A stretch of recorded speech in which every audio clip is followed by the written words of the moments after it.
ప్రేమగల తండ్రి, కృపగల దేవ, జీవం గల నాయన, పరిశుద్ధుడైన మహాగొప్ప దేవ, మరొక నూతన వారమును ఈ నూతన సంవత్సరములు మాకు అనుగ్రహించినందుకు స్తుతులు చెల్లిస్తున్నాం. ప్రభువా, మీ సన్నిధిలో మేము కూడుకొని ఉన్నాం. మంచి ఆలోచనలు ఈ వర్తమానం ద్వారా మాకు అనుగ్రహించమని, నేర్చుకొని బలపడుటకు ఈ కొద్ది సమయాన్ని ఆశీర్వదించమని మీ ఆత్మ సహాయమును అర్థిస్తూ, మీ ప్రియ కుమారుడు, మా అందరి ప్రభు, ప్రియ రక్షకుడు, నజరేయుడైన యేసుక్రీస్తు ప్రభువారి శిలువ మరణ బలియాగమును నెమరు వేసుకోవచ్చు.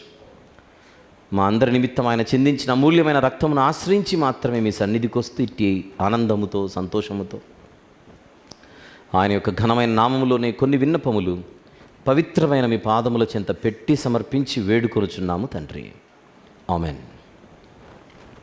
ప్రభునందు ప్రియులారా, నేను ప్రార్థించుట కంటే ముందు ఈ రోజున నా జీవితంలో జరిగిన ఒక చిన్న సందర్భాన్ని మీ ముందు మీరు ఆలోచించడానికి నేను మాట్లాడాను.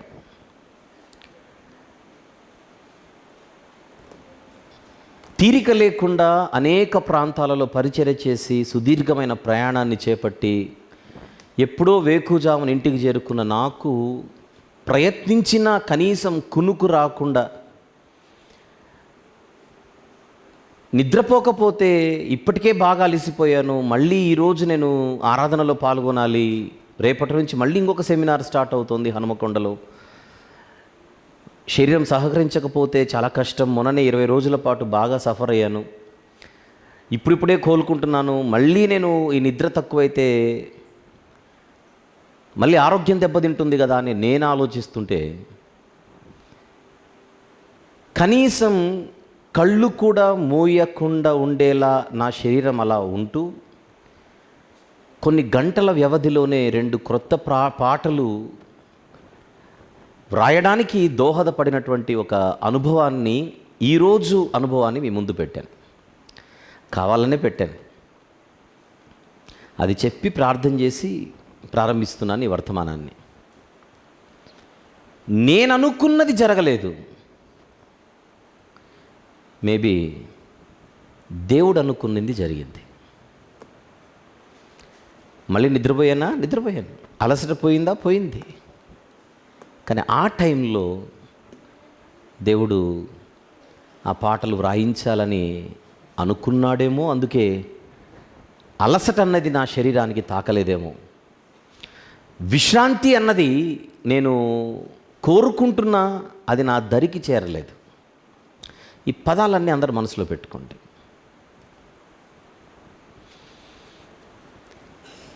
దేవుని కార్యాలు ఎలాగుంటాయి అని చెప్పడానికి మచ్చుకు జస్ట్ ఈరోజు కరెంట్ ఒక ఎక్స్పీరియన్స్ని షేర్ చేసుకున్నానే కానీ, వాస్తవానికి ఈరోజు నేను చెప్పాలనుకున్నది ఏమిటో ఒక్కొక్క మాటను మాట్లాడుకుంటూ మనం ప్రయాణం చేద్దాం. ప్రారంభం నుండి దేవుని కార్యాలను గనుక మనము చూస్తే, ఆయన చేసిన కార్యాలన్నీ కూడా చరిత్రలో ఆశ్చర్య కార్యాలు, ఆశ్చర్య క్రియలు. అందుకే దేవుని కార్యాల గురించి పరిశుద్ధ గ్రంథంలో చెప్పబడుతున్న కొన్ని మాటలను మనము చూసి ఆలోచించే ప్రయత్నం చేద్దాం. దేవుని పేరే ఆశ్చర్యకరుడు, దేవుని పేరే అద్భుతకరుడు కదా. ఒక మాటను మనము చూసే ప్రయత్నం చేద్దాం. ముందుగా న్యాయాధిపతుల గ్రంథము 2వ అధ్యాయం 10వ వచనం ఒకసారి చూద్దాం. 10వ వచనం: ఆ తరము వారందరూ తమ పితరుల యొద్దకు చేర్చబడి, వారి తరువాత యెహోవా నైనను ఆయన ఇశ్రాయేలీల కొరకు చేసిన కార్యములనైనను ఎరుగని తరం ఒకటి పుట్టడం జరిగింది. ఇశ్రాయేలీల కొరకు దేవుడు చేసిన కార్యాలు అన్న పదం అక్కడ చూస్తే, అసలు ఇశ్రాయేలు ప్రజల కొరకు దేవుడు చేసినటువంటి కార్యాలు ఏమిటి? ఐగుప్తు నుంచే మొదలు పెడదాం చరిత్రను. ఐగుప్తీయులు భయంకరమైనటువంటి కఠిన హృదయులై ఇశ్రాయేలీల ఎడల భయంకరమైనటువంటి బానిసలుగా వారిని అణచివేస్తుంటే ఐగుప్తీయుల మీదికి 10 తెగుళ్ళు పంపినప్పుడు ఒక్కొక్క తెగులు గురించి మనము పుస్తకంలో మనం చదివితే ఆయన పంపిన తెగుళ్ళన్నీ కూడా ఐగుప్తీయుల మీదనే పడడం ఏంటి, అదే దేశంలో ఉన్న ఇశ్రాయేలీయుల మీదికి రాకపోవడం ఏమిటి? ఇది మనిషి ఊహల్లో ఉండేది కాదు. ఇది మనిషి యొక్క ఆలోచన పరిధులలో ఉండేది కాదు. మానవులలో ఎవరు కూడా ఇలాంటి కార్యాలు చెయ్యజాలరు. చిన్నప్పటి నుంచి 10 తెగుళ్ళ గురించి మనం మాట్లాడుకుంటున్నాము కనుక మనకు అది చాలా కామన్ అయిపోయి ఉండొచ్చేమో, కానీ మనసు పెట్టి ఆలోచిస్తే ఎంత అద్భుతమని ఖచ్చితంగా అనిపించి తీరాలి. ఐగుప్తు నుండి బయటకు వచ్చిన తర్వాత ఇశ్రాయేలీయులకు అడ్డొచ్చినది సాక్షాత్తు ఒక పెద్ద సముద్రం. పిల్లకాలువ కాదు, ఏకంగా సముద్రం. ఆ సముద్రాన్ని వాళ్ళ కళ్ళ ఎదుట ఆయన చీల్చడమేమిటో, తడి నేలను పొడి నేలగా మార్చడమేమిటో,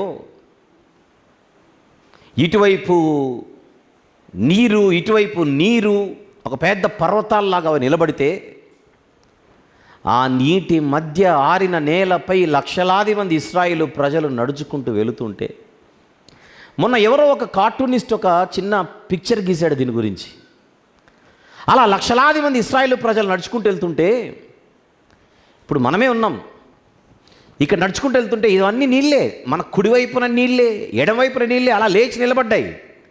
అలా లేచి నిలబడిన నీళ్ళలో నుండి చేపలని తొంగి చూస్తున్నాయట. వీళ్ళు ఎప్పుడు వెళ్ళిపోతారో, మన అవతలకి ఎప్పుడు దాటాలని. కార్టూనిస్ట్ యొక్క ఊహలు అక్కడికి వెళ్ళాయి. ఇక్కడున్న చేపలు ఎదురు చూస్తున్నాయట, అక్కడికి వెళ్ళాలని మాట్లాడుకుంటున్నాయట. వీళ్ళందరూ వెళ్ళిపోతే అక్కడికి వెళ్దామని.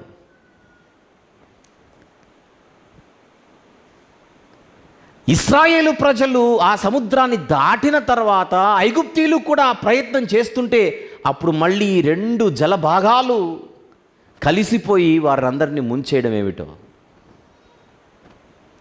ఆకాశము నుండి ఆహారం రావడం ఏమిటో, బండ నుంచి నీరు రావడం ఏమిటో, వేసుకున్న దుస్తులు మాసిపోకపోవడం ఏమిటో, ధరించుకున్న పాదరక్షలు పాతగిలిపోకపోవడం ఏమిటో,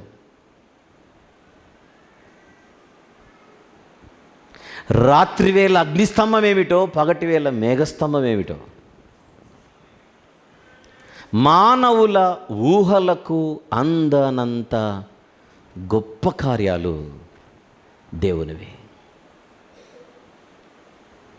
సముద్రం దగ్గరకు వచ్చినప్పుడు లక్షలాది మంది ఇశ్రాయేలు ప్రజలు ఏమనుకొని ఉంటారో ఒక్కసారి ఆలోచించండి. అయిపోయింది మా చాప్టర్ ఇక్కడితో. వెనక్కు తిరిగితే ఐగుప్తీయులు, ముందుకు వెళితే సముద్రం. ఇదే మా చివరి రోజు, ఇదే మా చరిత్రకు చివరి అంకం. ఇక్కడితో మా చరిత్ర ముగిసిపోతుంది. మనిషి ఎక్కడైతే తన చరిత్ర అయిపోతుంది అని అనుకుంటున్నాడో అక్కడ నుంచి మొదలు పెడుతున్నాడు దేవుడు తన కార్యాలంటే ఏమిటో చూపించడానికి. విషయం ఏంటంటే, సముద్రము దగ్గరకు రాకమునుపే దేవుడు వారికి ఒక దేశాన్ని వాగ్దానం చేశాడు. పాలు తేనెలు ప్రవహించు సువిశాలమైనటువంటి దేశం, మంచి దేశం. ఆ దేశానికి మిమ్మల్ని నేను తీసుకొని వెళతానని వాగ్దానం చేసిన తరువాతనే కదా 10 తెగుళ్ళు వచ్చింది. నిర్గమకాండంలో కొన్ని మాటలు మనం వెదికే ప్రయత్నం చేద్దాం రండి. నిర్గమకాండము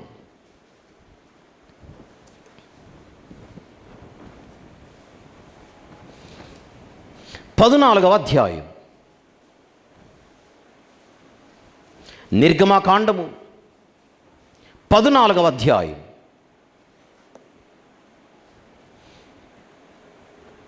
10వ వచనం నుంచి చూద్దాం. 10 ఫరో సమీపించుచుండగా, నిర్గమకాండము 14వ అధ్యాయము 10వ వచనం నుండి, ఫరో సమీపించుచుండగా ఇశ్రాయేలీలు కన్నులెత్తి ఐగుప్తీయులు తమ వెనుక వచ్చుట చూచి మిక్కిలి మిక్కిలి భయపడి యెహోవాకు మొర్రపెట్టిరి. అక్కడితో ఆగల, కింద వాళ్ళ డైలాగులు చూడండి. అంతట వారు మోషేతో, ఐగుప్తులో సమాధులు లేవని ఈ అరణ్యంలో చచ్చుటకు మమ్మను రప్పించితివా? మమ్మను ఐగుప్తులో నుండి బయటకు రప్పించి మమ్మల్ని ఇట్లు చెయ్య నేల, మా జోలికి రావద్దు. ఐగుప్తీయులకు దాసుల మగుదుమని ఐగుప్తులో మేము నీతో చెప్పిన మాట ఇదే కదా. మేము ఈ అరణ్యమందు చచ్చుట కంటే ఐగుప్తీయులకు దాసులగుటయే మేలని చెప్పిరి. ఎక్కడికి వచ్చిన తర్వాత ఇదంతా సముద్రం దగ్గరకు వచ్చిన తర్వాత. అవును, సముద్రం దగ్గరికి రాకముందు వీళ్ళు ఐగుప్తులో ఉన్నప్పుడు చూసిన దేవుని ఆశ్చర్యక్రియలేమిటి? సముద్రము దగ్గరికి రాకముందే ఐగుప్తులో వీరు కళ్ళారా చూసినటువంటి దేవుని అద్భుత కార్యములేమిటి? 10 తెగుళ్ళు. ఆవేశపడకుండా ఆలోచించడానికి కనుక వారు పూనుకొని ఉంటే 10 తెగుళ్లను పంపించిన ఆయన ఈ సముద్రాన్ని దాటించలేడా అనే ఆలోచన వారికి వచ్చి ఉండేది. ఇశ్రాయేలీల వైఖరి, వారి మాటలు మనకేం చెబుతున్నాయి? దేవుడు మన జీవితాలలో ఎన్ని అద్భుత కార్యాలు చేసినా, మన ఊహకు అందనంత గొప్ప క్రియలు ఎన్నో దేవుడు జీవితంలో చేసిన, ఒక కష్టకాలం వచ్చేసరికి వెనకల ఆయన చేసినవన్నీ మర్చిపోతాం. ఆ కష్టకాలంలో దేవునిని సందేహించడం మొదలు పెడతాం, అనుమానించడం మొదలు పెడతాం. ఇక్కడ జరిగేది అదే. ఈ పాయింట్ని కొంచెము క్యాచ్ చేయడానికి ప్రయత్నం చేయండి. ఇప్పుడు సముద్రాన్ని దేవుడు చీల్చితే అది ఫస్ట్ టైమా వారి ఎడల దేవుడు చేస్తున్న అద్భుత కార్యాలు? చెప్పండి. నో. ఎన్నో చేసిన తర్వాతనే వీరిని తీసుకొని వచ్చాడు బయటికి. మళ్ళీ ఇక్కడికి వచ్చిన తర్వాత కొత్తగా మళ్ళీ దేవుడిని అనుమానించడం ఏమిటి? అంటే ఆ 10 మర్చిపోయినట్టేనా? 13. అందుకు మోషే, భయపడుకుడి, యెహోవా మీకు నేడు కలుగజేయు రక్షణను మీరు ఊరక నిలుచుండి చూడుడి. మీరు నేడు చూచిన ఐగుప్తీయులను ఇక మీదట మరి ఎన్నడను చూడరు. యెహోవా మీ పక్షమున యుద్ధము చేయును, మీరు ఊరకయే ఉండవలెనని ప్రజలతో చెప్పాను. అంతలో యెహోవా మోషేతో, నీవేళ నాకు మొరపెట్టుచున్నావు, సాగిపోవుడి అని ఇశ్రాయేలీయులతో చెప్పుము. నీవు నీ కర్రను ఎత్తి ఆ సముద్రం వైపు నీ చెయ్యి చాపి దానిని పాయలుగా చేయము. అప్పుడు ఇశ్రాయేలీయులు సముద్రము మధ్య ఆరిన నేల మీద నడిచిపోదురు. ఒకవైపు ప్రజల అవిశ్వాసం, మరొక వైపు దేవుని కార్యం. ఇశ్రాయేలీల చరిత్రలో మరొక్కసారి ఇంత అద్భుతమైనటువంటి కార్యాన్ని చేస్తున్న దేవునిని చూసి ఆనందించాలా? అంత గొప్ప దేవునిని నమ్మకపోతున్న ఇశ్రాయేలీలను చూసి బాధపడాలా? మిక్స్డ్ ఫీలింగ్స్, మిశ్రమ భావోద్వేగాలు ఇక్కడ, మిశ్రమ భావాలు ఇక్కడ. ఇప్పుడు న్యాయాధిపతుల గ్రంథం చూసుకొని వచ్చాం మనం. సముద్రాన్ని చీల్చేశాడు, 10 తెగుళ్లను పంపించాడు, వాగ్దానము చేసినట్టుగా కనానులోనికి ప్రవేశింపజేశాడు. కనానులోనికి ప్రవేశించుటకు ముందు యోర్దాను నదిని కూడా దేవుడు అదే రీతిగా పాయలుగా చేసి నడిపించాడు. అంటే యోర్దాను నది ప్రవాహాన్ని ఆపాడు. చెప్పుకుంటూ పోతే ఎన్ని. ఇప్పుడు మళ్ళీ చదవండి న్యాయాధిపతుల గ్రంథం 2వ అధ్యాయం 10వ వచనం ప్లీజ్. న్యాయాధిపతుల గ్రంథము 2వ అధ్యాయం 10వ వచనం. ఆ తరము వారందరూ తమ పితరుల యొద్దకు చేర్చబడిరి. వారి తర్వాత యెహోవానైనను ఆయన ఇశ్రాయేలీల కొరకు చేసిన కార్యములనైనను ఎరుగని తరం ఒకటి పుట్టింది. యెహోషువ గ్రంథంలో ఒక మాట చూసి మళ్ళీ అక్కడికి వద్దాం. 3వ అధ్యాయం, యెహోషువ గ్రంథము 3వ అధ్యాయము 13వ వచనం. సర్వలోకనాథుడగు యెహోవా నిబంధన మందసమును మోయు యాజకుల అరకాళ్ళు యోర్దాను నీళ్లను ముట్టగానే, యోర్దాను నీళ్లు అనగా ఎగువ నుండి పారు నీళ్లు ఆపబడి ఏకరాశిగా నిలుచును. కోతకాలమంతయు యోర్దాను దాని గట్లన్నిటి మీదను పొర్లి పారును. నిబంధన మందసమును మోయు యాజకులు జనులకు ముందు వెళ్ళగా యోర్దానును దాటుటకై జనులు తమ గుడారములలో నుండి బయలుదేరిది. అప్పుడు ఆ మందసమును మోయువారు యోర్దానులో దిగిన తర్వాత మందసమును మోయు యాజకుల కాళ్ళు నీటి అంచున మునగగానే పైనుండి పారు నీళ్లు బహుదూరమున సారెతాను నొద్దనున్న ఆదామను పురమునకు దగ్గర ఏకరాశిగా నిలిచెను. లవణ సముద్రమును అరాబా సముద్రమునకు పారునవి బొత్తిగా ఆపబడెను. జనులు యెరికో ఎదుటను దాటగా యెహోవా నిబంధన మందసమును మోయు యాజకులు యోర్దాను మధ్య ఆరిన నేలను స్థిరముగా నిలిచిరి. జనులందరూ యోర్దానును దాటుట తుదముట్టు వరకు ఇశ్రాయేలీలందరూ ఆరిన నేల మీద దాటుచూ వచ్చిరి. ఎందుకు ఇంత చదివించాను? ఇదేమైనా చిన్న కార్యమా అని ప్రశ్నించడానికి. అక్కడ ఎర్ర సముద్రము దగ్గర జరిగినదేమిటి? అంతకు ముందు 10 తెగుళ్ళు ఏమిటి? అరణ్యమంతటా వారిని పోషించడం ఏమిటి? ఇక్కడికి వచ్చిన తర్వాత వాగ్దాన దేశంలోనికి ప్రవేశించటకు ముందు యోర్దాను నది దగ్గర జరిగిన ఇంత అద్భుతమైనటువంటి కార్యం ఏమిటి? యెహోషువ గారి నాయకత్వంలో యుద్ధము జరుగుతుండగా యెహోషువ గారు ప్రార్థన చేస్తే దేవుడు సూర్యచంద్రులను ఆపడమేమిటి?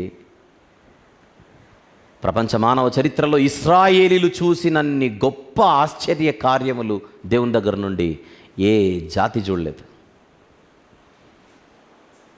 ఎంత సింపుల్గా చిటికలో మర్చిపోయారు చూడండి. న్యాయాధిపతుల గ్రంథంలో చిటికలో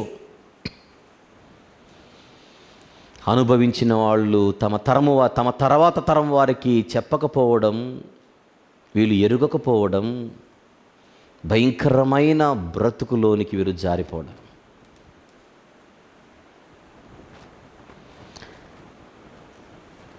మనిషి దేవుని విషయములో చేస్తున్న ఒక భయంకరమైన తప్పిదాన్ని ఈరోజు మీ ముందుకు తెచ్చే ప్రయత్నం చేస్తున్నాను. అది దేవుణ్ణి నమ్మకపోవడం. ఎప్పుడైతే దేవునిని నమ్మమో ఆయన అనుమానిస్తాం. ఆయనను అనుమానించడం ఆయనను అవమానపరచడమే.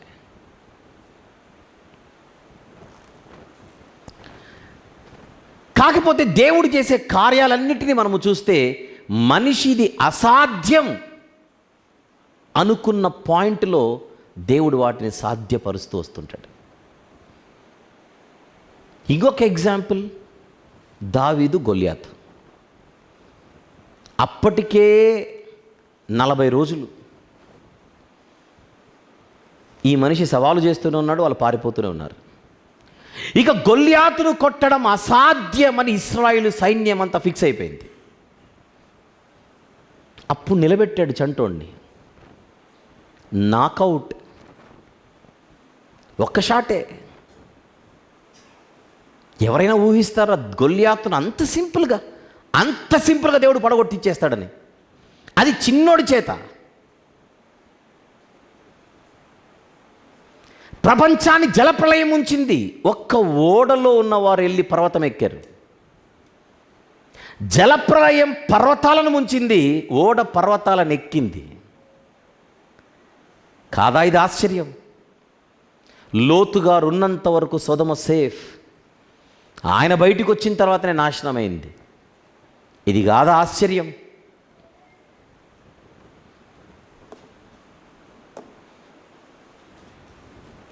ప్రియమైన దేవుని వారలారా, ఇంకా నేను కొన్ని విషయాలు మాట్లాడే ముందుగా ఒకసారి మనందరి జీవితాలలో దేవుడు ఎలాంటి ఆశ్చర్య కార్యాలు చేసి ఉంటాడో ఒకసారి నెమరు వేసుకునే ప్రయత్నం చేద్దాం. ఒకటి కాదు, రెండు కాదు, చెప్పాలంటే లెక్కలేనన్ని చేశాడు మన జీవితంలో. ఏది కొన్ని చెప్పండి అని అంటే గడగడ 10 నిమిషాలు కూడా చెప్పలేం మనం. నేను పుట్టినప్పటి నుంచి దేవుడు నాకు ఇన్ని ఆశ్చర్య కార్యాలు చేశాడని మీ టెస్ట్ మనీ వచ్చి మీరు పంచుకోండి అని అడిగితే పట్టుమని 10 నిమిషాల పాటు గడగడ దేవుని ఆశ్చర్యక్రియలు మనం చెప్పలేం. 10 నిమిషాల తర్వాత ఆలోచిస్తే కానీ 11ది గుర్తుకు రాదు. ఎందుకో చెప్పనా? మనము కూడా దేవుని అద్భుత కార్యాలను జీవితంలో అనుభవిస్తూనే ఉంటాము, కానీ గుర్తించం. ఒకవేళ తాత్కాలికంగా గుర్తించుకున్నా తర్వాత అది మర్చిపోతాం. ఇది భక్తిహీనతకు సూచన.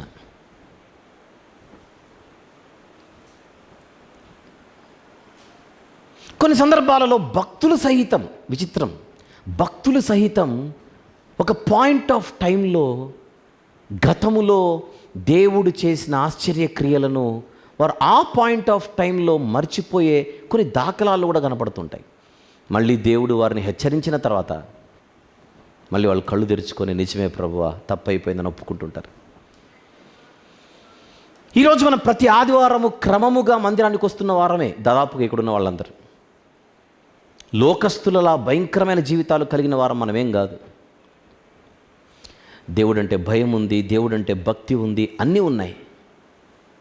కానీ ఎక్కడో దేవునిని ఇంకా మనం సంపూర్ణంగా నమ్మడంలో ఫెయిల్ అవుతున్నామేమో అనేది నా అభిప్రాయం. దేవునిపై సంపూర్ణంగా డిపెండ్ అవ్వడం అంటే ఆధారపడడం, దేని విషయమైన న్యాయబద్ధమైన విషయాన్ని, ధర్మబద్ధమైనటువంటి విషయం గురించి మనం ప్రార్థన చేసేటప్పుడు అది మనము సంపూర్ణ విశ్వాసముతో ప్రార్థన చేయలేకపోవడం. కొన్ని సందర్భాలలో మనకు కూడా అనిపిస్తుంటుంది, నాలో కూడా కొన్ని లోపాలు ఉన్నాయి, నాలో కూడా బలహీనతలు ఉన్నాయి, మరి నా ప్రార్థన దేవుడు ఎంతవరకు ఆలకిస్తుంటాడో నాకే డౌటు. ఏదైతే నేను ప్రార్థన చేయమన్నాడు కనుక చేద్దామని. కొన్ని సందర్భాలలో మనలోని లోపాలు మనము బలంగా ప్రార్థన చేయడానికి అడ్డుపడుతూ ఉంటాయి. నిన్ననే ఒక భయంకరమైన తప్పు మనం చేసామనుకోండి, ఈరోజు నమ్మకంగా పరిపూర్ణంగా విశ్వాసముతో మోకరిల్లి ప్రార్థన చేయాలంటే ఒప్పుకోదు మనసాక్షి. నిన్న నువ్వు ఇలాంటి పని చేసి, ఇలాంటి తప్పు చేసి, ఇలాంటి తప్పుటడుగు వేసి ఈరోజు నువ్వు చాలా విశ్వాసంతో ప్రార్థన చేయడానికి సిద్ధపడ్డావని అంటుంది మనసాక్షి. ముందుగా ఆ విషయమై దేవుని దగ్గర హృదయపూర్వకంగా క్షమాపణ వేడుకోవాలి, దేవునితో సమాధానపడాలి, ఆ తర్వాతనే ఏదైనా అడగొచ్చు.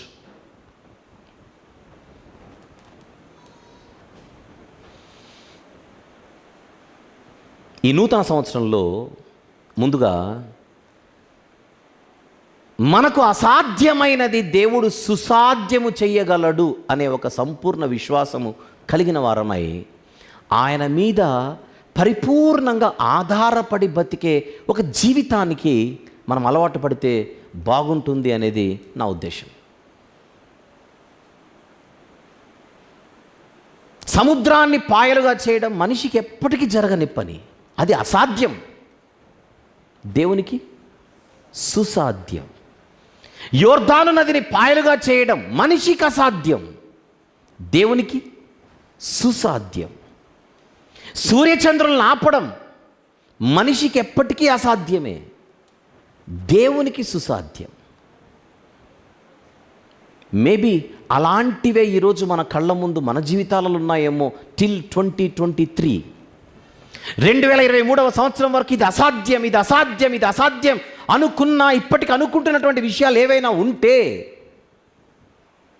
వాటిని దేవుడు సుసాధ్యపరచగలడు అని ఒకవేళ మనం నమ్మగలిగితే అవి న్యాయబద్ధమైనవి ఉంటే, ఫర్ యువర్ ఇన్ఫర్మేషన్, అవి ధర్మబద్ధమైనవి ఉంటే, అప్పుడు మొట్టమొదట మనం చేయవలసింది యథార్థమైన హృదయముతో దేవుని మీద ఆధారపడడం. అవసరాల కొరకు దేవుని వాడుకోవడానికి కాదు, నిజంగా పరిపూర్ణంగా దేవుణ్ణి ఆనుకొని నేను ఒక 6 నెలలు నటిస్తే దేవుడు ఫ్లాట్ అయిపోయి నా అవసరం తీర్చేస్తాడు, ఆ తర్వాత నా ఇష్టం వచ్చినట్టు నేను బతికేయచ్చు అన్నట్టుగా కాకుండా కొన్ని సందర్భాలలో దేవుడు తాను ప్రేమించు వారిని అలా గద్దిస్తూ ఉంటాడు, హెచ్చరిస్తూ ఉంటాడు. కొన్ని సందర్భాలలో మనకు తెలియకుండానే మనం దారి తప్పుతూ ఉంటాం. దారి తప్పుతున్నటువంటి మన జీవితాలను దేవుడు ప్రేమించి గద్దిస్తూ ఉంటాడు, ప్రేమించి హెచ్చరిస్తూ ఉంటాడు, ప్రేమించి కొన్ని సందర్భాలలో దండిస్తూ ఉంటాడు. 119వ కీర్తనలో కీర్తనాకారుడు ఒక అనుభవాన్ని ఎలా పంచుకుంటున్నాడో ఒక్కసారి తెరచి చూద్దాం. 119వ కీర్తన ప్లీజ్.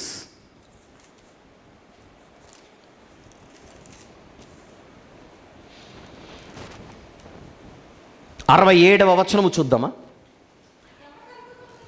119వ కీర్తన 67వ వచనం. శ్రమ కలుగక మునుపు నేను త్రోవ విడిచితిని, ఇప్పుడు నీ వాక్యమును అనుసరించి నడుచుకొనుచున్నాను. ఈ 2 పాయింట్లు జాగ్రత్తగా ఆలోచించండి. శ్రమ కలుగక మునుపు నేను త్రోవ విడిచితిని. ఎవరంటున్నారు ఈ మాటలు? ఒక కీర్తనాకారుడు. భక్తుడేనా? కీర్తనాకారుడు అంటే భక్తుడేనా? భక్తుడే. భక్తులు సహితము కొన్ని సందర్భాలలో త్రోవ తప్పుతూ ఉంటారు. త్రోవ తప్పే భక్తులను దేవుడు ఏం చేస్తుంటాడు? దండిస్తుంటాడు, గద్దిస్తూ ఉంటాడు. ఆయనే కొన్ని సందర్భాలలో శ్రమలు కలుగజేస్తూ ఉంటాడు. Note this point. దేవుడే కొన్ని సందర్భాలలో తన భక్తులకు శ్రమలు కలుగజేస్తూ ఉంటాడు. ఎందుకది? నేను శ్రమలు కలుగజేస్తే నువ్వు సెట్ అవుతావని. నువ్వు సెట్ అవ్వడానికే ఈ శ్రమలు. నేనే పిల్లలు తప్పు చేస్తున్నప్పుడు తండ్రి కొన్ని సందర్భాలలో కన్నెర్ర చేయక తప్పదు, కొన్ని సందర్భాలలో అయితే బెత్తము పట్టుకోక తప్పదు. బెత్తం ఎందుకు పట్టుకోవాలి? పిల్లలు సెట్ అవ్వడానికి. కన్నెర్రెందుకు చేయాలి? పిల్లలు సెట్ అవ్వడానికి. దేవుడు కూడా తాను ప్రేమించు వారిని ఏం చేస్తూ ఉంటాడు? దండిస్తూ ఉంటాడు, గద్దిస్తూ ఉంటాడు. సామెతల గ్రంథం తీద్దాం. సామెతల గ్రంథము 3వ అధ్యాయం 11-12 వచనములు జాగ్రత్తగా చూద్దాం. 11-12 వచనములు. నా కుమారుడా, యెహోవా శిక్షను తృణీకరింపవద్దు, ఆయన గద్దింపునకు విసుకవద్దు. తండ్రి తనకిష్టుడైన కుమారుని గద్దించు రీతిగా యెహోవా తాను ప్రేమించు వారిని గద్దించును. ప్రియ సోదరుడా, సోదరి, ఈ రాత్రి దేవుడు సూటిగా మనతో మాట్లాడుచున్నాడని మనం నమ్మగలిగితే ఒక్కసారి అందరూ ఆలోచించండి. ఎందుకో ఈ మధ్య కాలంలో నేను కొంచెము ఇరుకుల్లో జారిపోతున్నాను, కూరుకుపోతున్నాను. ఎన్ని ప్రయత్నాలు చేసినా నేను బయటికి రాలేకపోతున్నాను. నాకు తెలియకుండానే నన్ను శ్రమలు ఆవహిస్తున్నాయి అన్ని వైపుల నుండి. నేను కోరుకుంటున్న విడుదల నాకు రావట్లా. ఎందుకు జరుగుతోందో ఎందుకు జరుగుతోందో ఎందుకు జరుగుతోందో అనే ఒక ప్రశ్న ఈ రాత్రి ఎవరినైనా సతమతం చేస్తుంటే మనకు ఆన్సర్ దొరుకుతున్నట్టుంది. ఆలోచించండి. ఏమిటది? దేవుడే శ్రమలు కలుగు చేస్తున్నాడేమో. మేబీ కొన్ని విషయాలలో మనం త్రోవ తప్పేసామేమో. మేబీ కొన్ని విషయాలలో మనం మార్గము తప్పామేమో. ఎక్కడో మన భక్తి జీవితాలు బలహీనపడ్డాయేమో. వాక్యం నేర్చుకోవడంలో కానీ, ప్రార్థన చేసుకోవడంలో కానీ, మందిరానికి రావడంలో కానీ, భక్తిగా బ్రతకడంలో కానీ, దేవునిని గురించిన ఆలోచనలు ఆలోచించడంలో కానీ, దేవునికి మొదటి ప్రాధాన్యత ఇవ్వడంలో కానీ, మన దైనందిన జీవితంలో ఐహిక విచారములలో నిండిపోయి వాటి వలన మనం ఆవహించబడి దేవుని నొద్దకు రాకుండా దేవుని నుండి దూరమైనటువంటి పరిస్థితులు ఒకవేళ ఏర్పడ్డాయేమో. మన కళ్ళు తెరిపించడానికే దేవుడే బెత్తము తీసుకున్నాడేమో. ఏమో. ఎందుకంటే 119వ కీర్తన వ్రాసిన కీర్తనాకారుడే అంటున్నాడు, శ్రమ కలుగక మునుపు నేను త్రోవ తప్పితిని, ఇప్పుడు సెట్ అయ్యానని. ఉంది చూడండి, ఇప్పుడు అనే మాట ఉంది చూడండి అక్కడ 67వ వచనం 119, 119వ కీర్తన 67వ వచనము మొత్తం చదువుదాం. శ్రమ కలుగక మునుపు నేను త్రోవ తప్పి తిని లేదా త్రోవ విడిచి తిని ఇప్పుడు నీ వాక్యమును అనుసరించి నడుచుకొనుచున్నాను. అంటే ఏం జరిగింది? సెట్ అయిపోయాడు. సెట్ అవ్వడానికే శ్రమలు వచ్చాయి ఆయనకి. బుద్ధిమంతుడు, జ్ఞానవంతుడు వస్తున్న శ్రమలను చూసి మంచోళ్లకు రోజులు బాగలేవండి అని అట్లా అనుకోడు. దేవుడు నన్నేదో గద్దిస్తున్నాడు, దేవుడు నాకేదో హెచ్చరిక జారీ చేస్తున్నాడు, దేవుడు నన్నెక్కడో సెట్ అవ్వమంటున్నాడు.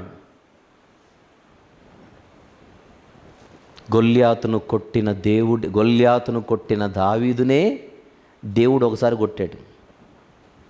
నువ్వు తప్పు చేశావు, నీలో దూరాడు సాతాను, నీ దగ్గరకు వస్తున్నాడు నాతాను అని. వచ్చాడా ప్రవక్త అయిన నాతాను గారు?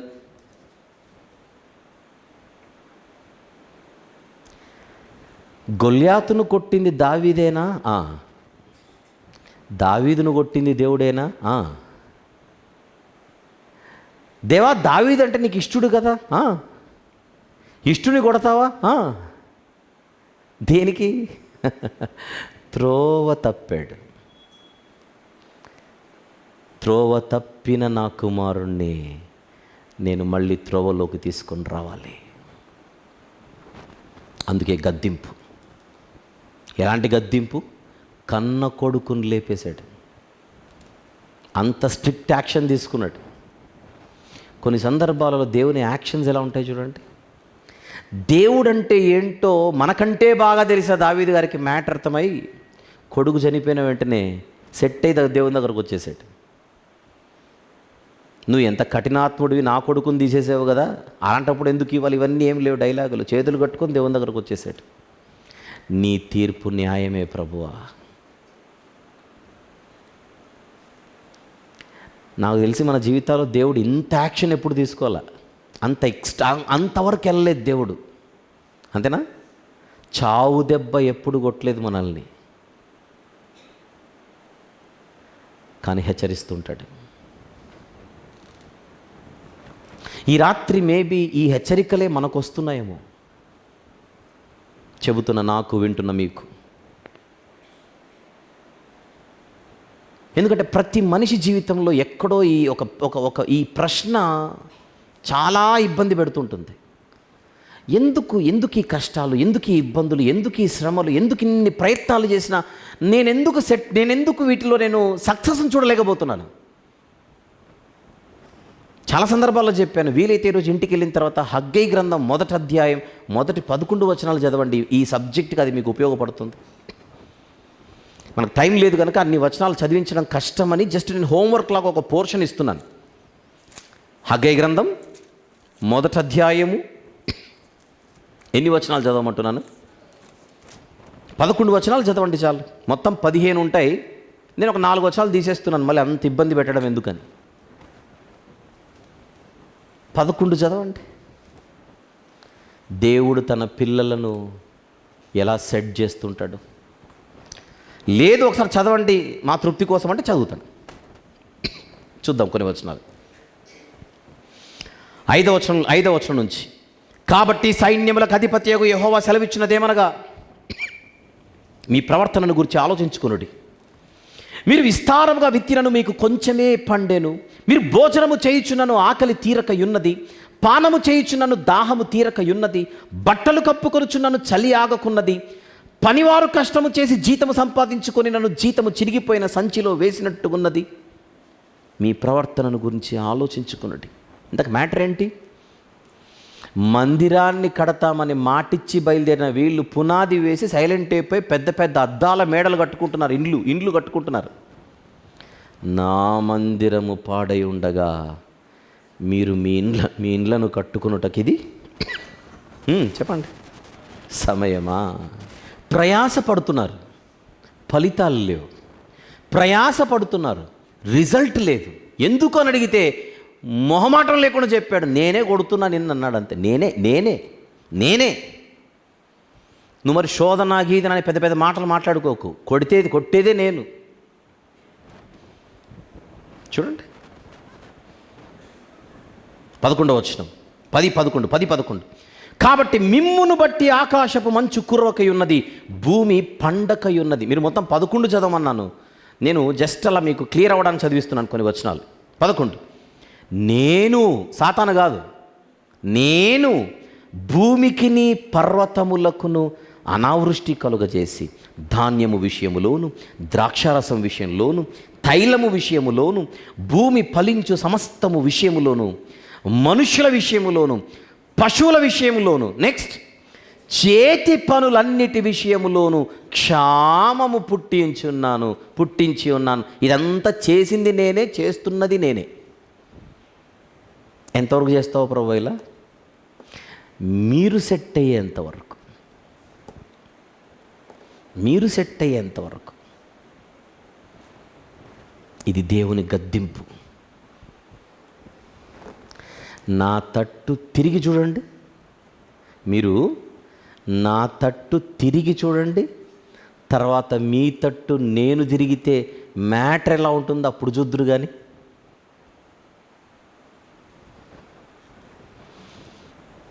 వీళ్ళు నమ్మాలా? ఇప్పుడు దేవుణ్ణి నమ్మాలా? నమ్మాలి. కనిపించని దేవునిని నమ్మడానికి మనిషి చాలా కష్టపడతాడు. కనిపించని ఆ దేవునిని చూడడంలో మనిషి ఫెయిల్ అవ్వడానికి తనకున్న పరిస్థితులు కారణం, తనున్న వాతావరణం కారణం, తన చుట్టూన్న మనుషులు కొన్ని సందర్భాలలో కారణాలు.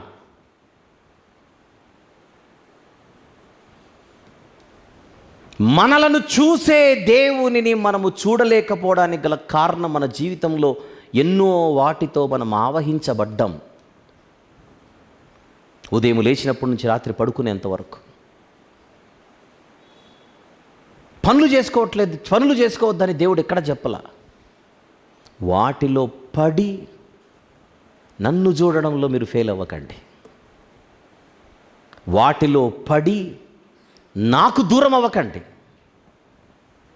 వాటిలో పడి నాకు వేరవ్వకండి.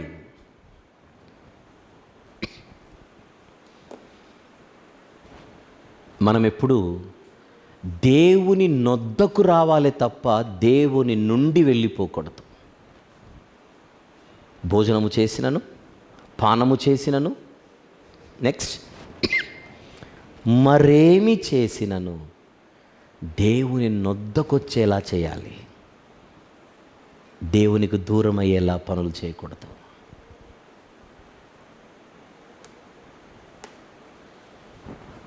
ఎందుకంటే దేవుని టైమింగ్ అంటూ ఒకటి ఉంటుంది. ఆ టైమింగ్లో చేస్తాడు ఏదైనా.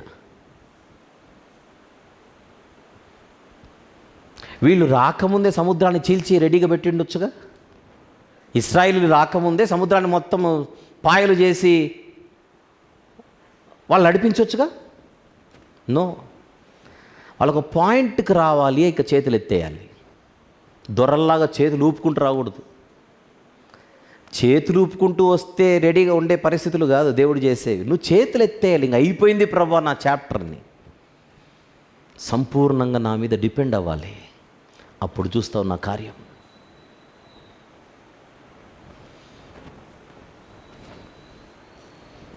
శారమ్మ గారికి పిల్లలు పుట్టరిక, వయసు ఉడిగిపోయింది. ఇక నా జీవితంలో పిల్లలు పుట్టరు అనుకున్న టైంలో దేవుడు ఎంటర్ అయ్యి నెక్స్ట్ ఇయర్కి నీ కుమారుడు పుడతాడని చెప్పాడు. అంతే. జరిగిందా లేదా? జరిగింది. ఆమె చేతులు ఎత్తింది, దేవుడు చెయ్యి ఎత్తి ఆశీర్వదించాడు. నువ్వు నమ్మాలి, నవ్వకూడదు.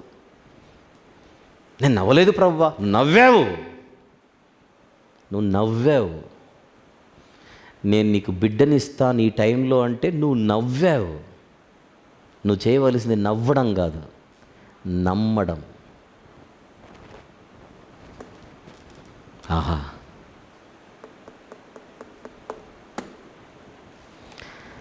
బాప్తిస్మం ఇచ్చి యోహాను గారి తల్లిదండ్రులు పేర్లు జకర్యా, ఎలిజబెతులు.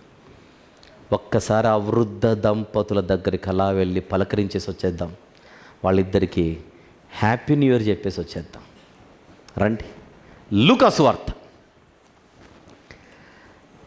లూకాసు వార్త మొదటి అధ్యాయం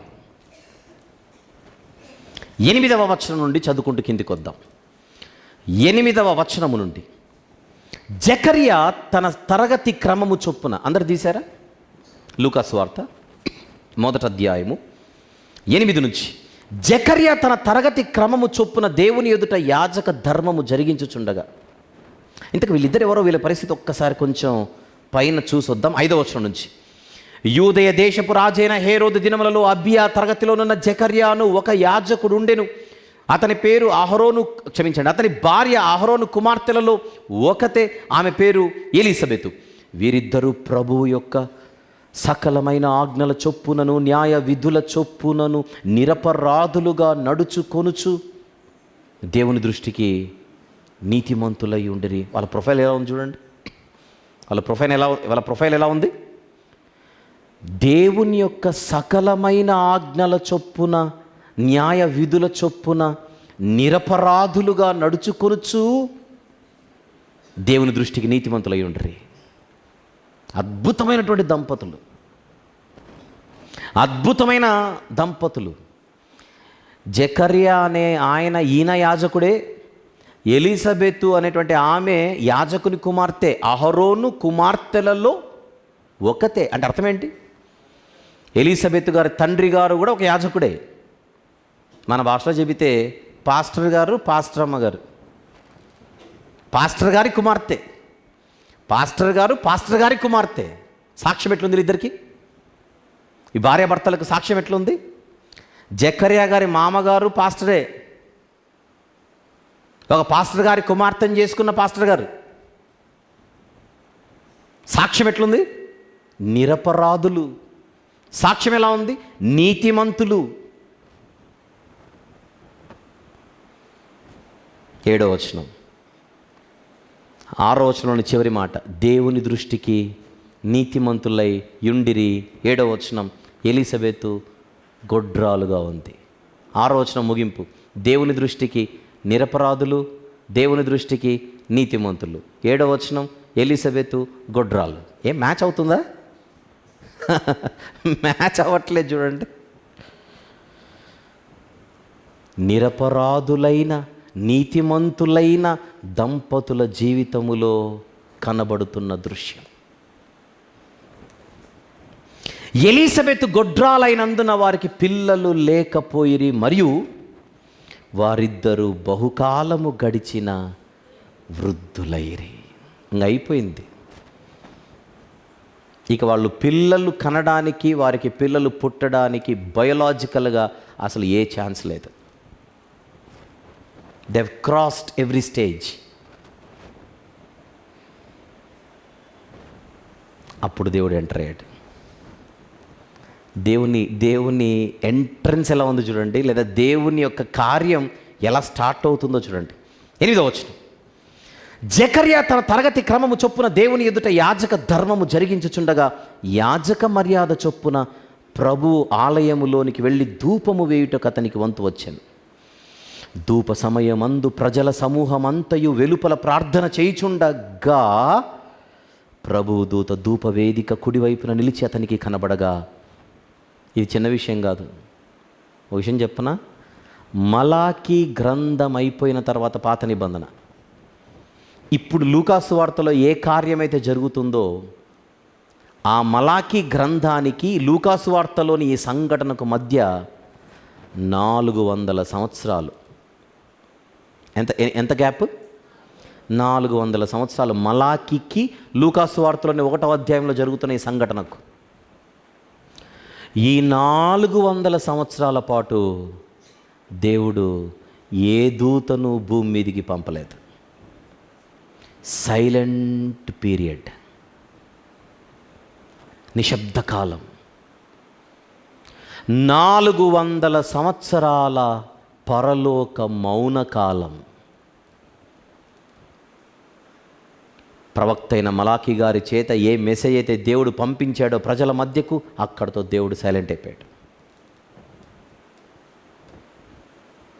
400 సంవత్సరాల తరువాత పరలోకము నుండి ఒక దూత ప్రత్యక్షత. ఎంత అద్భుతమైనటువంటి హిస్టారికల్ మూమెంట్ ఇది, చారిత్రాత్మకమైనటువంటి సందర్భం. 11వ వచనం, ప్రభువు దూత ధూపవేదిక కుడివైపున నిలిచి అతనికి కనబడగా జకర్యా అతని చూచి తొందరపడి భయపడిన వాడాయను. అప్పుడు ఆ దూత అతనితో, జకర్యా భయపడకుము, నీ ప్రార్థన వినబడినది, నీ భార్య అయిన ఎలిజబెతు నీకు కుమారుని కాను. నీ ప్రార్థన వినబడినది అండర్లైన్ చేయండి. నీ ప్రార్థన వినబడినది అండర్లైన్ చేయండి. ఏ పెన్ను ఉన్నా పర్లేదు అండర్లైన్ చేయండి. పెన్నే లేకపోతే పక్కోళ్ళని అడగండి. అండర్లైన్ చేయడంలో మీరు ఫెయిల్ అయితే అసలు ఈరోజు పంపడం అసలు కుదరదు. పిల్లలు పుట్టక వీళ్ళ వయసు ఎంత అయిపోయింది ఇప్పుడు? బహుకాలము గడిచిన వృద్ధులైరే. వాళ్ళకు కూడా తెలుసుగా ఇక అయిపోయింది, ఇంక పిల్లలు పుట్టరని. విషయం ఏంటంటే పిల్లలు పుట్టరని వారికి తెలిసిన ప్రార్థన వదలట్ల. అందుకు అండర్లైన్ చేయమన్నా, నీ ప్రార్థన వినబడినది, నీ ప్రార్థన వినబడినది, నీ ప్రార్థన వినబడినది. అందుకొచ్చాను.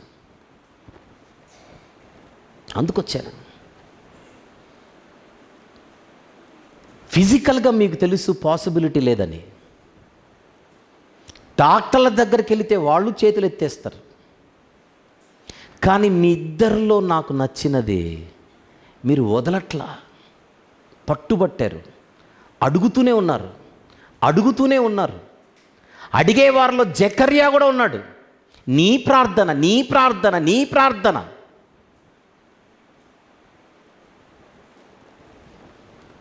శారమ్మ గారు అబ్రహాము గారికి సలహా ఇచ్చారు, నాకు పుట్టరు, నువ్వు ఇంకొకరి దగ్గరికి వెళ్ళని. ఆ ఆప్షన్ని జకర్యా గారు ట్రై చేయలే. ఆప్షన్ ఉందా లేదా? జకర్యా గారికి ఆప్షన్ ఉందా లేదా? జకర్యా గారిలో మనం నచ్చాల్సింది ఏంటంటే, ఎందుకంటే ఆ రోజుల్లో అబ్రహాం గారిని పక్కన పెట్టేయండి, భార్యకు పిల్లలు పుట్టకపోతే ఇంకొకరిని చేసుకునేవారు వంశం నిలబడాలని. పిల్లలు పుట్టకపోతే అది చాలా ఇజ్జత్కా సవాల్. అది సమాజంలో పరువుతో కూడుకున్నది, శాపభరితమైన కుటుంబంగా సమాజం ముద్ర వేస్తుంది. గర్భఫలము యెహోవా ఇచ్చు బహుమానం, మీకు ఇవ్వలేదు అంటే ఏదో తేడా ఉంది. దేవుడు మీకు బహుమానం ఇవ్వట్లేదు అని అంటే ఏదో మీరు చేశారు. మీ కాపురంలో ఏదో లోపం ఉంది, మీ జీవితంలో ఏదో తప్పు ఉంది. అందుకే తన బహుమానాన్ని దేవుడు మీకు ఇవ్వట్లేదు. ఆ రోజుల్లో పిల్లలు లేని వారిని సమాజం మామూలుగా చూసేది కాదు, హీనంగా చూసేది, తక్కువగా చూసేది. శపింపబడిన వ్యక్తులుగా, శపింపబడిన దంపతులుగా, శపింపబడిన కుటుంబముగా సమాజం ముద్ర వేసే రోజులవి. జకర్యా గారిని మెచ్చుకోవాల్సింది ఏంటో చెప్పనా? దేవా నాకు పిల్లలు నీవు, దేవా నాకు పిల్లలు నీవు, దేవా నాకు పిల్లలు నీవు. ఎవరి ద్వారా? నా భార్య అయిన ఎలిజబెతు ద్వారా.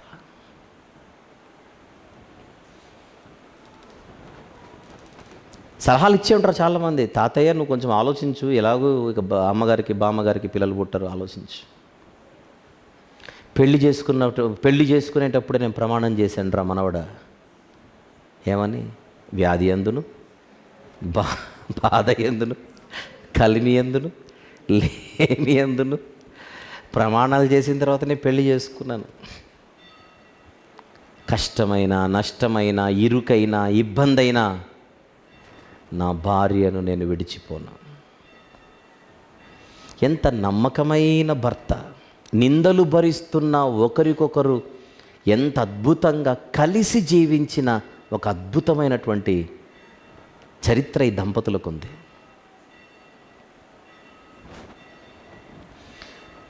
ప్రార్థిస్తూనే ఉన్నారట. నీ ప్రార్థన వినబడినది. ఒక మాట చెప్తాను,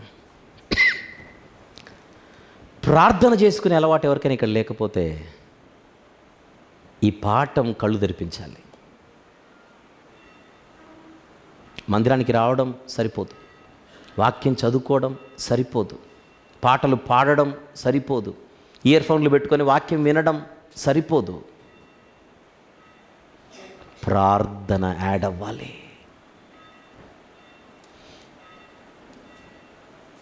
విషయం దేవుని చెప్పాలి. ఆయనకు తెలియదని కాదు, మనం చెప్పాలి. ఆయనకు తెలియదని కాదు, మనం ఆయన దగ్గరికి రావాలి. ఆయనకు తెలియదని కాదు, మనం ఆయన మీద ఆధారపడాలి.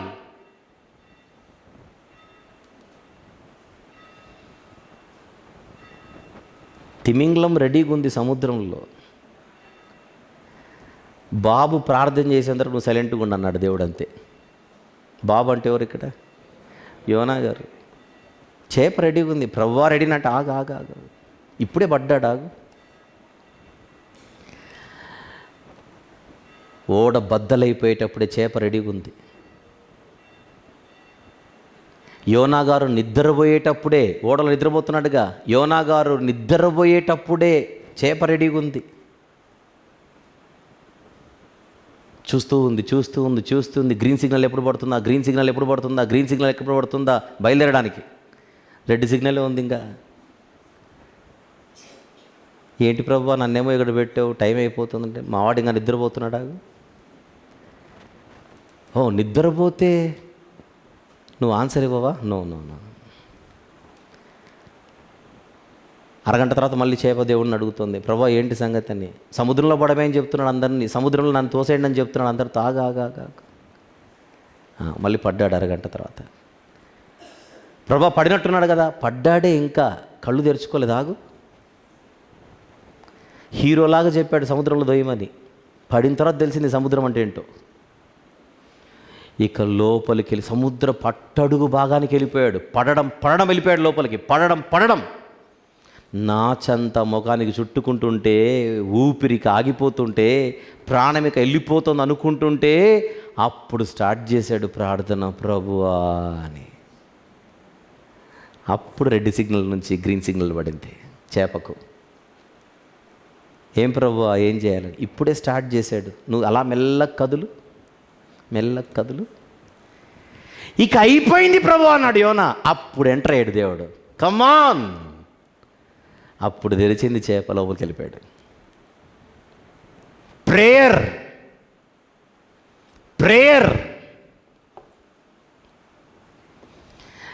మన కాళ్ళు వంగనంత వరకు దేవుడు వంగడు.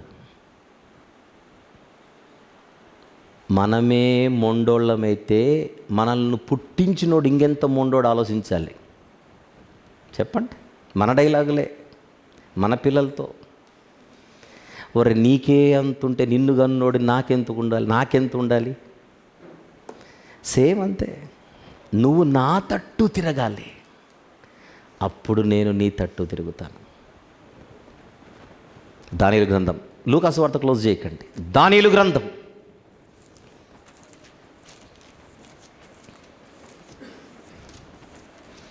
9వ అధ్యాయం. దానియేలు గ్రంథము 9వ అధ్యాయం 20 నుంచి చూద్దాం. 20. నేను ఇంకను పలుకుచు.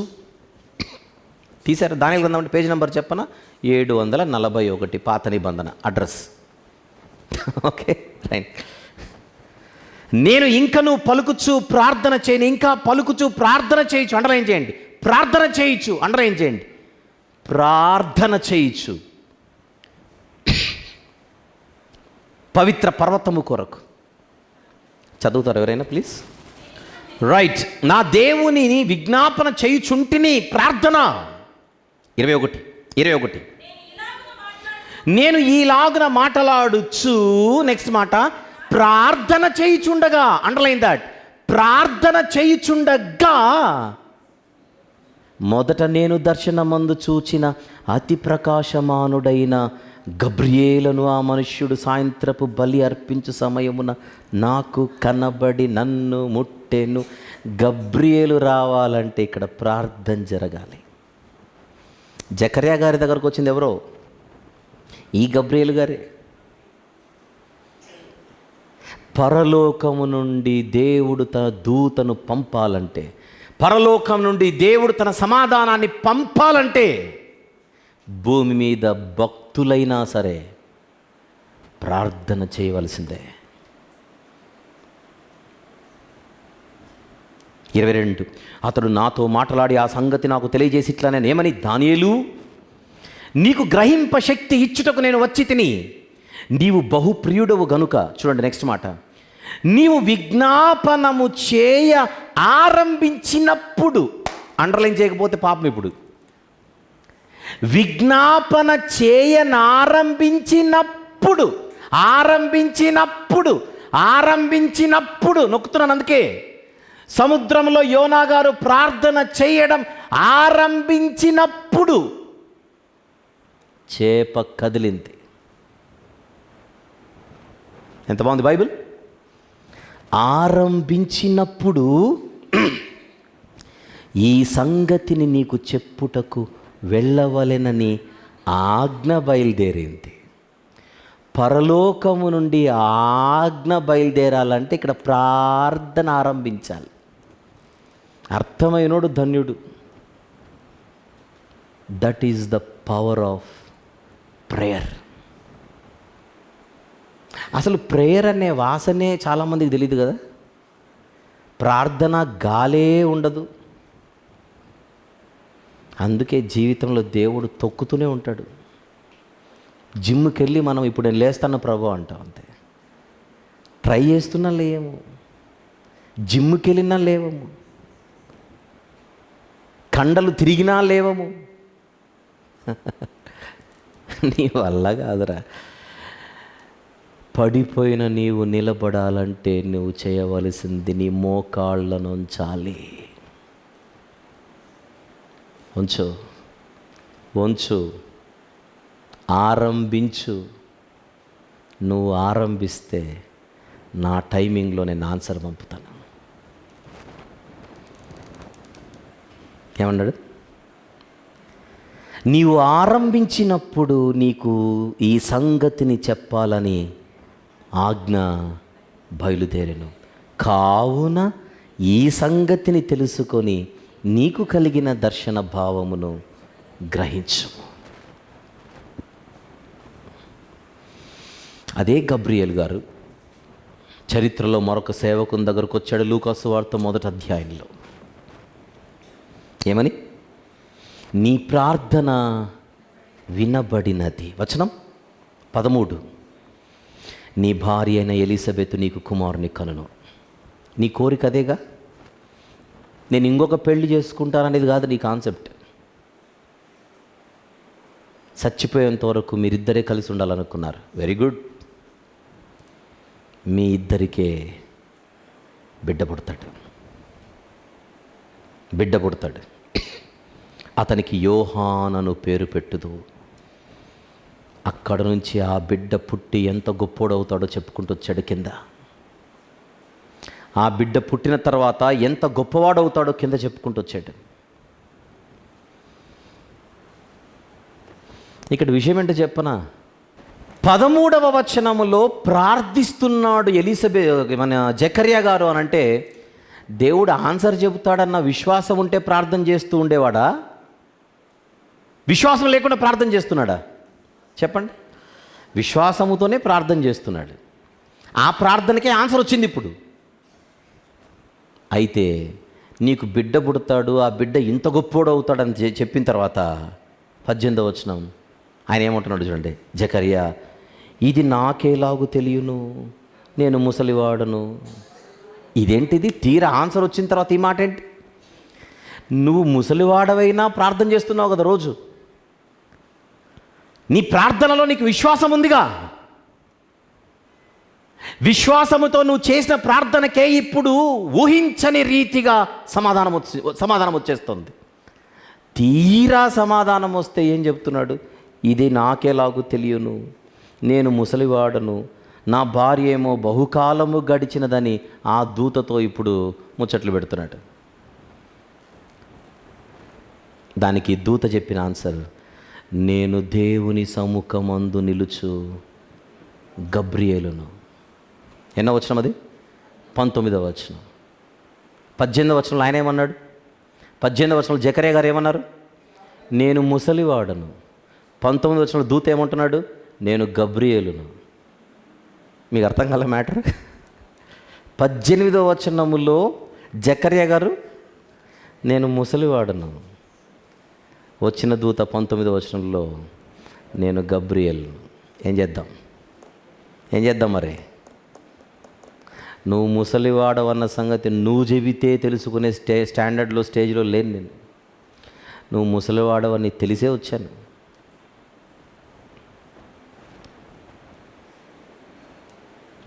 దేవుని సముఖమునందు నిలుచు గబ్రియేలును, నీతో మాటలాడుటకును, నెక్స్ట్ మాట, ఈ సువర్తమానము నీకు తెలుపుటకును పంపబడితిని.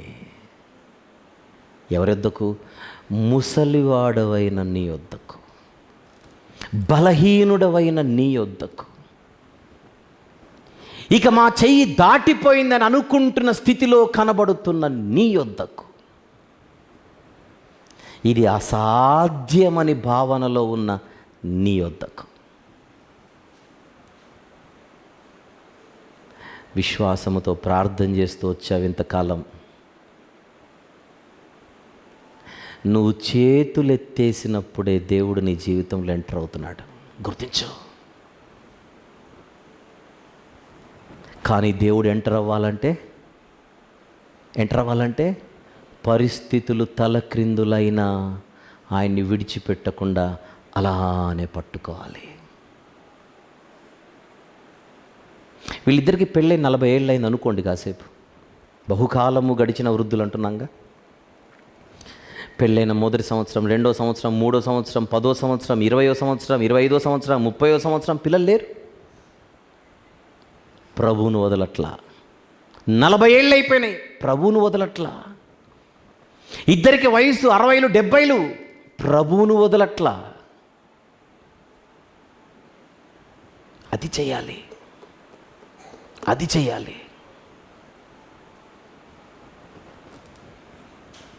మనం చూడండి, 6 నెలలు కష్టపడి మందిరానికి వచ్చి అనుకున్నది జరగకపోతే మందిరం అవుట్, దేవుడు అవుట్, బైబిల్ అవుట్, ప్రార్థన అవుట్, అసలు భక్తే అవుట్. 6 నెలలకే. ఇక్కడ 40 years ఎగ్జాంపుల్ చెప్తున్నా, 40 ఏళ్ళు లేవు. మినిమం ఊహించుకోవచ్చు వాళ్ళిద్దరికి పెళ్ళై కనీసం 40 ఏళ్ళు ఉంటుందని.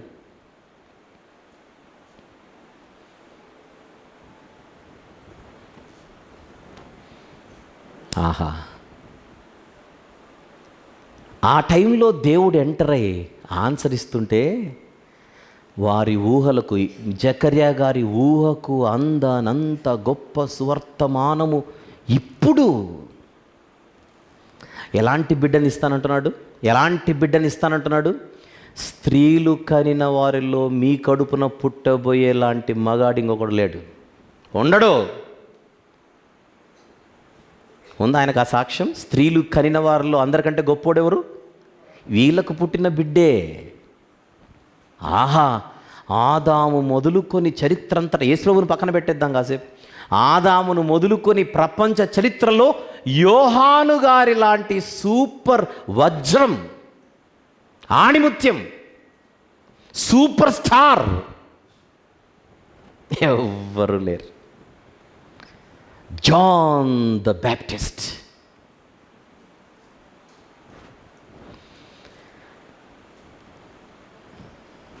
వీళ్ళ కడుపున దేవుడు దయచేస్తున్నాడు. అదే చెప్తున్నా, కని విని ఎరుగని రీతిలో దేవుడు వీరికిస్తున్న బహుమానం చరిత్రలో నిలిచిపోయింది.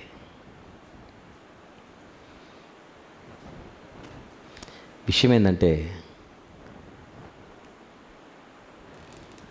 ఆ దేవుని కార్యం జకర్యా గారి జీవితంలో జరిగే సమయానికి ముసలితనం, బలహీనత అనే పలు విషయాలు మేఘాలులా తన జీవితాన్ని కమ్మేశాయి. అలుముకున్న మబ్బులను చూస్తూ ముసలితనం అనే మబ్బు బలహీనత అనే మబ్బు, వయస్సు ఉడిగిపోవడం అనే మబ్బు, మానవ చరిత్రలో ఇది కాని పని అని సామాజికంగా భావించే ఒక మబ్బులు, క్లౌడ్స్, మేఘాలు, ఈ మబ్బులన్నీ జకర్యా గారిని కమ్మేసి ఆ మబ్బుల వెనుక ప్రకాశించే సూర్యుడిని జకర్యా గారు చూడలేకుండా చేశాయి. అప్పుడప్పుడు మనకు కూడా మేఘాలు కమ్మేస్తూ ఉంటాయి, సూర్యుడు కనపడ్డు. కమ్ముకున్న మేఘాలను చూస్తూ సూర్యుడు మాయమైపోయాడు అనుకుంటే అజ్ఞానం అవుతుంది. కమ్ముకున్నది మేఘాలే, ఆ మేఘాల వెనుకల సూర్యుడు అలాగనే ఉన్నాడు. ఆ మబ్బులను తొలగిస్తూ తన కిరణాలను జొప్పిస్తూ మళ్ళీ సూర్యుడు మన జీవితాల్లోకి ఎంటర్ అయిపోతుంటాడు. ఈరోజు కొన్ని కారణాలు మనము దేవుణ్ణి చూడలేకుండా చేస్తూ ఉంటాయి. ఆ కారణాలన్నీ మన జీవితాలను కమ్మేసిన మబ్బులు. ఆ మబ్బుల వెనుక ఉన్న దేవుడనే సూర్యుడిని మనం చూడగలగాలి, మనము చూడగలగాలి. 20వ వచనం, ఈ మాటలు మరియు నా మాటలు వాటి కాలమందు నెరవేరును, నీవు వాటిని నమ్మలేదు గనుక ఈ సంగతులు జరుగు దినము వరకు నీవు మాటలాడక మౌనివయ్యుందు అని అతనితో చెప్పాను. పనిష్మెంట్.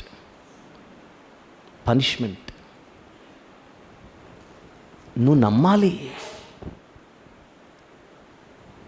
అనుమానించకూడదు.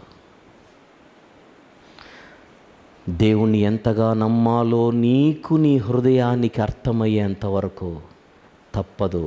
ఇక మీదట నువ్వు మౌనివయ్యుందు. మళ్ళీ యోహాను గారు పుట్టేంతవరకు ఈయన నోట మాట లేదు. అంటే 9 నెలలకు పైగా చక్కని క్షణాన దేవుడు వారికి గర్భఫలాన్ని ఇచ్చాడు. ఎలీసబెత్ గారు గర్భవతి అయ్యారు. 9 నెలలు గడిచిన తర్వాత బిడ్డ పుట్టాడు.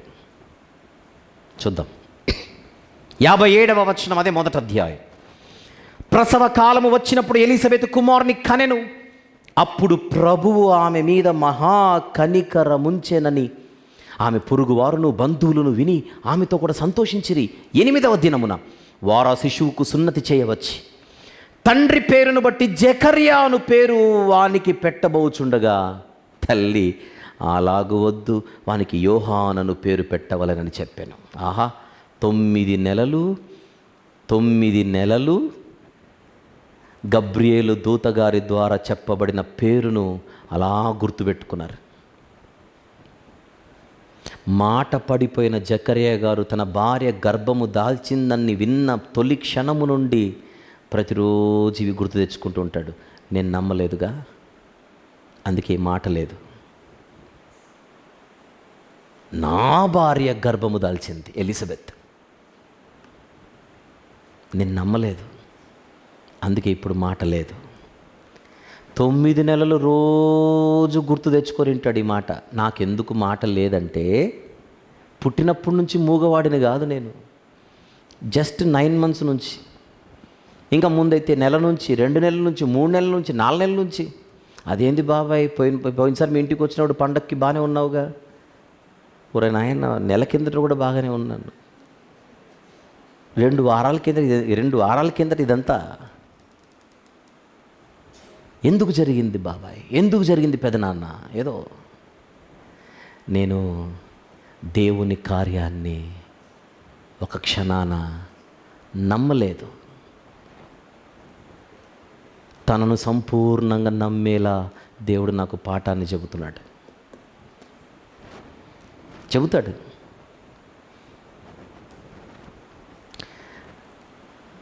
ఆయనను 9 నెలలు శిక్షించినట్టుగా సేవకుడే, నిరపరాధి, నీతిమంతుడు, ఆయన ప్రొఫైల్ చూసాం కదా.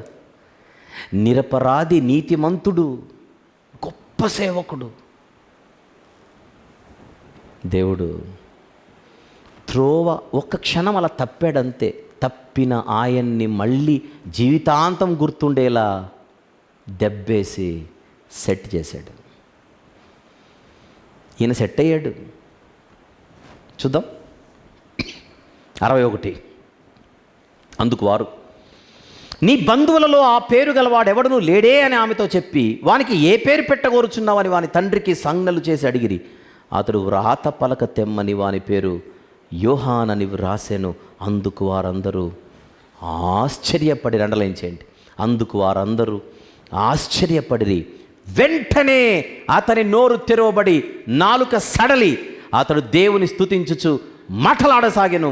అందును బట్టి వారి చుట్టుపట్ల కాపురమున్న వారికి అందరికీ భయము కలిగెను. ఆ సంగతులన్నీ యూదయ కొండ సీమల ఎందంతటా ప్రచురమాయెను. ఎప్పటి వరకు నోరు కదలలేదు? ఈయన యోహాన్ అని పేరు రాసేంత వరకు. అసలు నువ్వు యోహాన్ అనే పేరు పెట్టాలని ఎవరు చెప్పారు? పరలోకం నుంచి పంపబడిన గబ్రియేలు ద్వారా దేవుడు చెప్పాడు. ఆ పేరు ఈయన 9 నెలలు గుర్తుపెట్టుకోవాలి. పేరు పెట్టే రోజున ఆ పేరే పెట్టాలి. పొరపాటున యోహాన్ అనే పేరు మరిచిపోయి వేరేదేదైనా పెట్టే ప్రయత్నం చేశాడు అనుకోండి, ఇంకా జీవితాంతం నోరు రాదు. ఇక ఎందుకు? నువ్వు సరిగా వినలా. బిడ్డ పుడతాడనేది ఒకటే నువ్వు విన్నావు, పేరేం పెట్టాలో కూడా నేను చెప్పాను. ఆ తప్పు జకర్యా గారు చేయాల.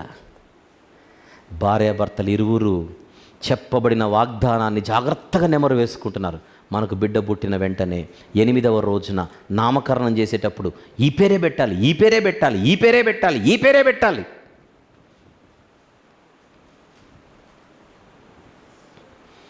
ఆ పేరు పెట్టిన వెంటనే మాట వచ్చింది అంటే అర్థం ఏంటి? ఇప్పుడు సెట్ అయ్యావు నువ్వు. అంటే నువ్వు సెట్ అయ్యావు, కానీ దాన్ని ఇప్పుడు నెరవేర్చావు. సెట్ అయ్యావు, నెరవేర్చావు అంటే నీ శిక్షాకాలం ఇప్పుడు ఏమైపోయింది? పూర్తయిపోయింది. దేవుని శిక్షకు తలదించిన ఒక వ్యక్తి తాను సెట్ అయి దేవునికి సంపూర్ణ విధేయత చూపినప్పుడు, అప్పుడు తన చుట్టూన్న వారందరూ కూడా ఆశ్చర్యపడమే కాదు, ముక్కు మీద వేలేసుకోవడం మాత్రమే కాదు, ఈయన జీవితాన్ని, ఈయన కుటుంబాన్ని, ఆ కుటుంబంలో దేవుడు చేసిన ఇంత అద్భుతకరమైన ఆశ్చర్యకరమైనటువంటి సంగతిని చూసి భయమేసిపోయిందట అందరికీ. వీరి కుటుంబం వెనుకలా దేవుడున్నాడు అని ఉందా మాట? అందును బట్టి 65వ వచనం, అందును బట్టి చదవండి, వారి చుట్టుపట్ల కాపురమున్న వారికి అందరికీ భయము, భయము, భయము. మన చుట్టూన్న వారందరూ భయపడేలా, ఆశ్చర్యపడేలా, ఇది నిజమా అని అనుకునేలా దేవుడు మనం అసాధ్యం అనుకున్న స్థితిలో పరిస్థితులను తారుమారు చేసి అందరి అంచనాలను తలకిందులు చేస్తూ అందరి ఎదుట దేవుడు ఉంచాల్సిన స్థితిలో, అత్యున్నతమైన ఘనత కలిగినటువంటి స్థితిలో ఉంచి సమాజంలో చూపిస్తాడు.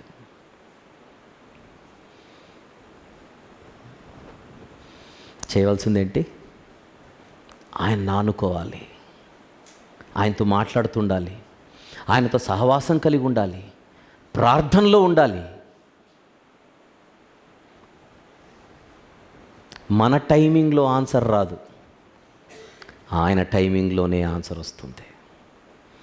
వీళ్లకు 30 ఏళ్ళు ఉన్నప్పుడు యోహాను గారు పుడితే ఎవడు ఆశ్చర్యపోడు. ఈ టైంలోనే ఇవ్వాలి. ఈ టైంలో ఇచ్చినప్పుడే సమాజం చెప్పకుండానే, ఎవరు చెప్పకుండానే జకర్యా, ఎలిజబెతులకు ఈ బిడ్డ దేవుడిచ్చిన బిడ్డ, దేవుడిచ్చిన బిడ్డ, దేవుడిచ్చిన బిడ్డ. బిడ్డలందరికీ పుడతారు, ఈ బిడ్డ వేరు. ప్రచురమాయెను, ఆ సంగతులన్నీ యూదయ కొండ సీమల యందంతటా ప్రచురమాయెను. Hot topic. యోహాను గారు ఎవరు అని అడిగితే ఒక మిరాక్యులస్ బేబీ, మామూలు బిడ్డ కాదు.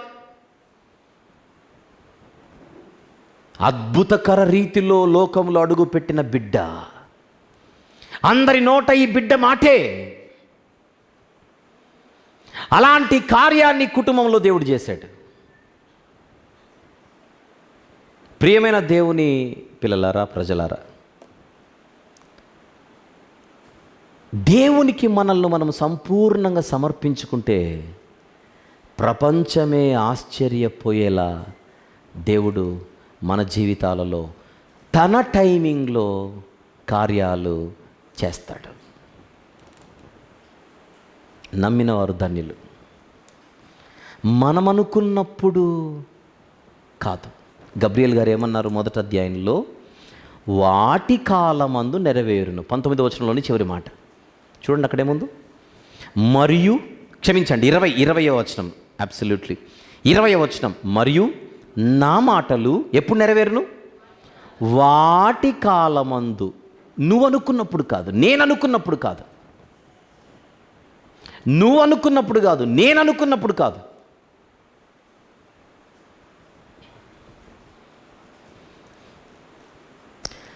చదవాల్సిన సమయము లేదు, ప్రస్తుతానికి అవసరత లేదు. కానీ లూకాసు వార్త 1:25 తర్వాత 26వ వచనం నుండి అదే గబ్రియలు గారు మరియమ్మ దగ్గరికి వెళ్ళడం జరుగుతుంది. ఆమె కన్యక. ఆ కన్యకకు నీకు బిడ్డ పుడతాడమ్మా అని అదే గబ్రియలు గారు చెప్పారు. నేను పురుషుని ఎరుగని దానని ఇది ఎలాగో సాధ్యం? ఎలీసబెత్తుకు బిడ్డ పుట్టడం అనేదే మామూలు విషయం కాదని మాట్లాడుకున్నాం ఇంతసేపు. ఎలీసబెత్తుకు బిడ్డ పుట్టడమైనా జీర్ణించుకోవచ్చేమో, అర్థం చేసుకోవచ్చేమో, కానీ కన్యకైన మరియమ్మ గారికి బిడ్డ పుట్టడం అనేది ప్రపంచ చరిత్రలో ఏ డాక్టర్ కూడా ఒప్పుకోడు. ఇది అసాధ్యమని అంటాడు. ఏ మనిషి కూడా పొర్రపాటున కూడా ఇది నిజం, ఇది సాధ్యం అని అనుకోవడానికి వీలు లేనంత అత్యద్భుతమైనటువంటి ఒక అద్భుతమైన వాగ్దానం మరియమ్మ గారి దగ్గరకు వస్తే, మరియమ్మ గారికి గబ్రియలు చెబుతున్న మాట 36వ వచనంలో, నీ బంధువురాలు ఎలిజబెత్ కూడా తన వృద్ధాప్యమందు ఒక కుమారునిని గర్భము ధరించి ఉన్నది. గొడ్రాలనబడిన ఆమెకు ఇది 6వ మాసము. దేవుడు చెప్పిన ఏ మాటైనను నిరర్థకము కానేరదని ఆమెతో చెప్పాను. మరియా, కన్యకైన నీవు గర్భం ఎలా ధరిస్తావు అని నీ అనుమానం కదా, లేదా పోనీ ప్రశ్న కదా. నీ బంధువురాలైన ఎలిజబెత్ ఇప్పుడు గర్భవతి. అది చాలా, ఇది జరుగుతుందని నువ్వు నమ్మడానికి ఇంకేమన్నా కావాలా అన్నట్టుంది. ఇది నువ్వు నమ్మడానికి ఈ రెఫరెన్స్ చాలా, లేకపోతే ఇంకేదైనా ఇవ్వాలా? అప్పుడు మరియమ్మ గారు, ఇదిగో ప్రభువు దాసురాలను, నీ మాట చొప్పున నాకు జరుగును గాక అనెను.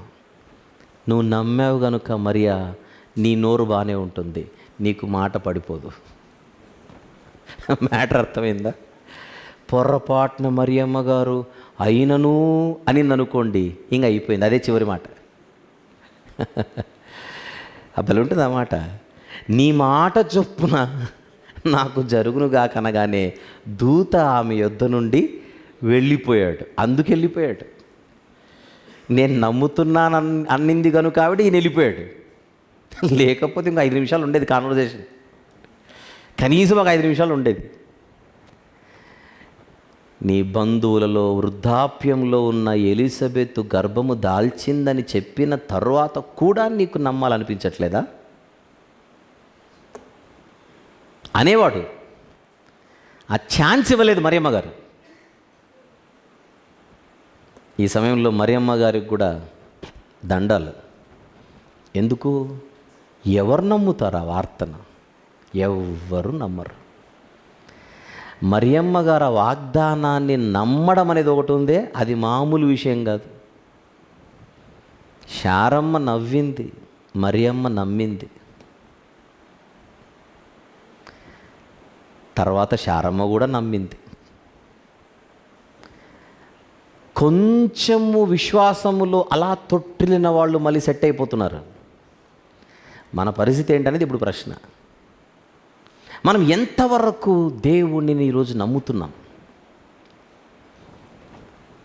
ఇప్పుడు చెప్పండి, ఎలీజబెత్ గారికి గర్భఫలం ఇచ్చిన దేవుడు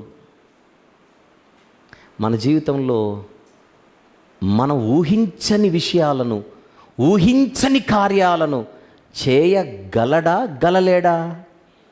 అది చెప్పండి. నోరు పడిపోకూడదంటే ఇప్పుడు నోరు ఎత్తండి, ఎందుకైనా మంచిది. ఎలీజబెత్ గారికి గర్భఫలాన్ని ఇచ్చిన దేవుడు మన జీవితాలలో అంతకంటే గొప్ప అద్భుత కార్యాలు ఎందుకు చేయడు? అద్భుతాలంటే వెంటనే నేనేదో బిల్గేట్ చేసేస్తాడని కాదు ఇక్కడ పాయింట్. ఏవైతే మనకు జరగవనుకుంటున్నామో మన జీవితంలో, ఏవైతే అసాధ్యం అనుకుంటున్నామో, న్యాయబద్ధమైనవే. మళ్ళీ ఇక అయిపోయిందని అనుకుంటున్న మనం, దేవుని చిత్తమైతే అవి జరుగుతాయి వాటి కాలమందు. అది 6 నెలలు కావచ్చు, 6 సంవత్సరాలు కావచ్చు, దేవుని టైమింగ్లో జరుగుతాయి. ఎప్పుడు? మన మోకాళ్ళకు పని చెబితే, నిలబడితే కాదు, వంగితే, కళ్ళు మూస్తే, చేతులు జోడిస్తే, ప్రార్థన ఆరంభిస్తే. ఎవరిలా? దానియేలు గారిలా తగ్గించుకొని హృదయపూర్వకముగా, జకర్యా గారిలా పట్టు వదలని ప్రార్థనా పరులు జకర్యా, ఎలీజబెతులు. వాళ్ళ రెగ్యులర్ ప్రార్థనలలో బిడ్డ కోసం ప్రార్థన చేస్తున్నారట 40 ఏళ్ళు అయిపోయిన తర్వాత కూడా. వాళ్ళ రెగ్యులర్ ప్రేయర్స్లో ఇక బిడ్డ గురించి ప్రార్థన చేయడం మానేద్దాం అనుకోలా, చేద్దాం. తగిన కాలమందు దేవుడు సమాధానమే కాదు, ప్రపంచంలో నంబర్ 1 బిడ్డనిచ్చాడు. ఇప్పుడు నంబర్ 1 బిడ్డ. వారి కాలంలో ఎందరో తల్లులు ఉన్నారు, ఎందరో తండ్రులు ఉన్నారు, వాళ్ళ పేర్లు ఎవ్వరికి తెలియదు, వీళ్ళ పేర్లే మనకు తెలుసు ఇప్పుడు. అంతేనా? జకర్యా, ఎలీజబెత్ అనే ఈ దంపతుల పేర్లే తెలుసు, ఇంకా ఏ దంపతుల పేర్లు తెలియవు మనకు. అలా నిలబెట్టాడు చూడండి. భూమి ఉన్నంత వరకు ఈ దంపతుల పేర్లు చరిత్రలా నిలిచిపోయాయి. అలాంటి అనుభవాలు మన కుటుంబాలలో మనం పొందుకోవాలి. అది జరగాలంటే ఒకటే, దేవునితో ఉండాలి, దేవునితో ఉండాలి, దేవునితో ఉండాలి, దేవునితో ఉండాలి. ప్రాణం ఇక రెండో క్షణం పోతుందన్నా దేవునితోనే ఉండాలంతే. ఉందామా? ఈ నూతన సంవత్సరంలో ఈ తీర్మానం తీసుకుందామా? ఇంతవరకు ఒకవేళ మనము నిజమే నేను దేవునికి దగ్గరగా లేను, కొన్ని విషయాల్లో దేవునికి దూరంగా ఉన్నాను, అసలు ప్రార్థన విషయంలో చాలా నిర్లక్ష్యం వహిస్తున్నాను. మీకు నచ్చితే ఒక మాట చెబుతాను, నచ్చకపోయినా ఒక మాట చెబుతాను. మన సంఘం తరపున ప్రతి వేకోజామున ప్రార్థనలు జరుగుతున్నాయి జూమ్లో. తెలిసిన వాళ్ళు చేయొద్దంటే, మాకు తెలుసు అన్నోళ్ళు వెరీ గుడ్. తెలియని వాళ్ళు ఇంటికి వెళ్ళి యూట్యూబ్ ఆన్ చేసి ఇదే ఛానల్లో ప్రతి ఆదివారం ప్రకటించే ప్రకటనలను ఒకటి ఉంటే అనౌన్స్, అవి వినండి. మళ్ళీ అందులో చెప్తారు ప్రతిసారి వేకుజామున ప్రార్థనలు, వేకుజామున ప్రార్థనలు. అంటే మాకు తెలియదు అంటున్నారు కొంతమంది. అంటే మీరు అనౌన్స్మెంట్స్ వినట్లా, అర్థమైంది మ్యాటర్. ప్రతి వేకుజాము మన సంఘం తరపున ప్రార్థనా కమిటీ వారు ప్రతి వేకుజాము టైమింగ్ ప్లీజ్ 4:45 నుంచి 6 వరకు గంటంపావు ప్రార్థన విషయంలో. ఈరోజు ఈ అంశం విన్న తర్వాత మాకు కొంచెం నమ్మకాలు పెరిగాయి అన్నోళ్ళు చేయొద్దంటే, కనీసం మాకు నమ్మకాలు పెరిగాయి. ఆ చెయ్యి ఎత్తిన వాళ్ళందరూ ఆ జూమ్లో అటెండ్ అవ్వండి.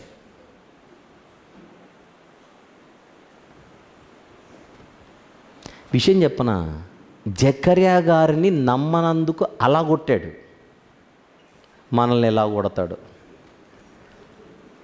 ఇప్పుడు మనం చెయ్యి ఎత్తాం, రేపటి నుంచే జూమ్కి రావాలి, రూమ్కి వెళ్ళి మర్చిపోకూడదు. రేపటి నుంచే జూమ్కి రావాలి.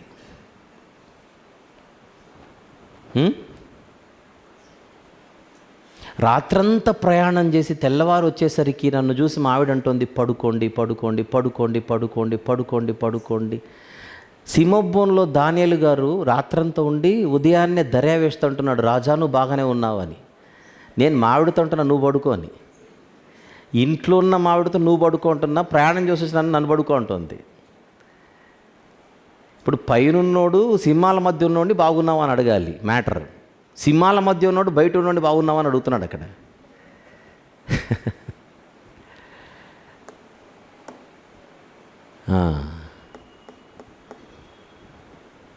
వ్యక్తులుగా జూమ్లో పాల్గొనండి, కుటుంబాలుగా జూమ్లో పాల్గొనండి, ప్రార్థన జూమ్లో, సంఘముగా పాల్గొనండి. 3, రేపు వేకుజాము నుండే ప్రతిరోజు ఎక్కువ వద్దు, జస్ట్ ఒక 40 ఏళ్ళు జూమ్లో అటెండ్ అవ్వండి చాలు. ఎక్కువ వద్దు, జస్ట్ 40 years. ఎందుకంటే ఈ 40 years మెసేజ్ ఇప్పుడే కదా మనం వినింది జకరియా ఎలిజబెత్ల గారి గురించి. వాళ్ళని దాటడం ఏమొద్దు, ఒక 40 years రోజు అటెండ్ అవ్వండి, తర్వాత యేసుప్రభు వస్తే వెళ్ళిపోదాం అంతే.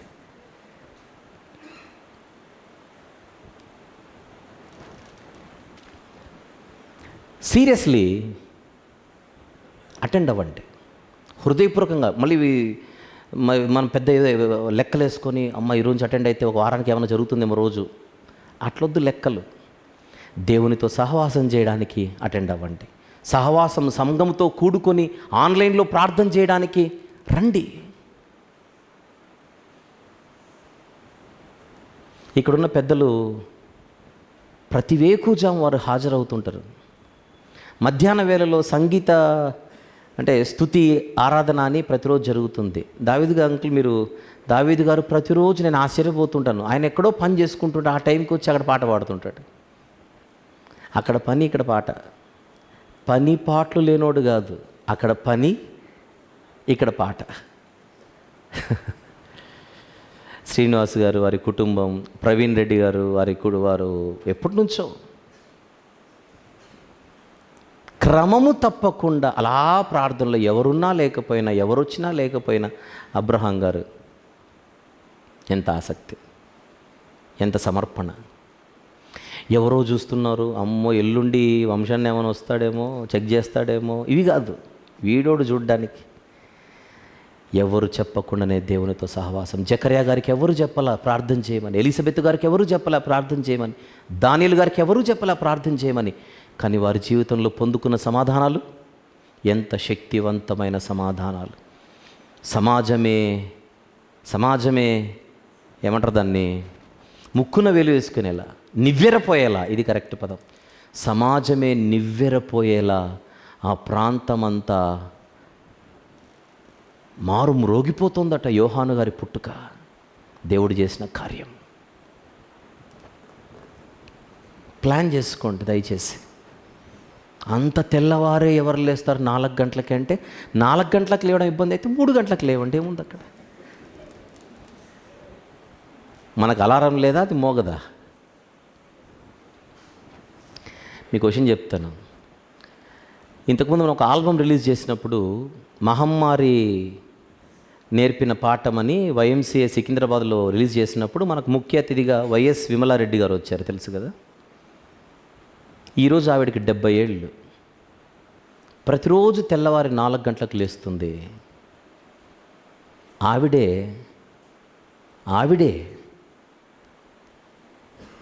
ఒక వీడియో మాట్లాడంత ముందు రోజు రాత్రి, అంటే రేపు ఉదయము ప్రజలకు ఒక సందేశం ఇవ్వడానికి ఈరోజు రాత్రే ఒక వీడియో మాట్లాడి దాన్ని రెడీ చేసుకొని తెల్లవారి 4 గంటలకు ఆవిడ లేచి చక్కగా ఫ్రెష్ అప్ అయ్యి కరెక్ట్గా 4:30కు ఆమెకు సంబంధించిన ఒక వాట్సాప్ గ్రూప్ ఉంది, అందులో నన్ను యాడ్ చేశారు ఆవిడే చాలా కాలం కిందట. తెల్లవారి 4:30కు ఆమె వాట్సాప్లో దాన్ని అప్లోడ్ చేస్తుంది, ఆ మెసేజ్ అప్డేట్ ఇస్తుంది. ప్రతిరోజు తెల్లవారి 4:30కు, ప్రతిరోజు ఒక చిన్న షార్ట్ మెసేజ్. ఆవిడంత వృద్ధాప్యంలో తెల్లవారి 4 గంటలకు లేచి 4:30 అయిందనంటే 4:30కి ఒక 2 నిమిషాలు అటో ఇటు, అంతేగాని ఆవిడ మెసేజ్ ఖచ్చితంగా ఫోన్లో కనబడి తీరుతుంది.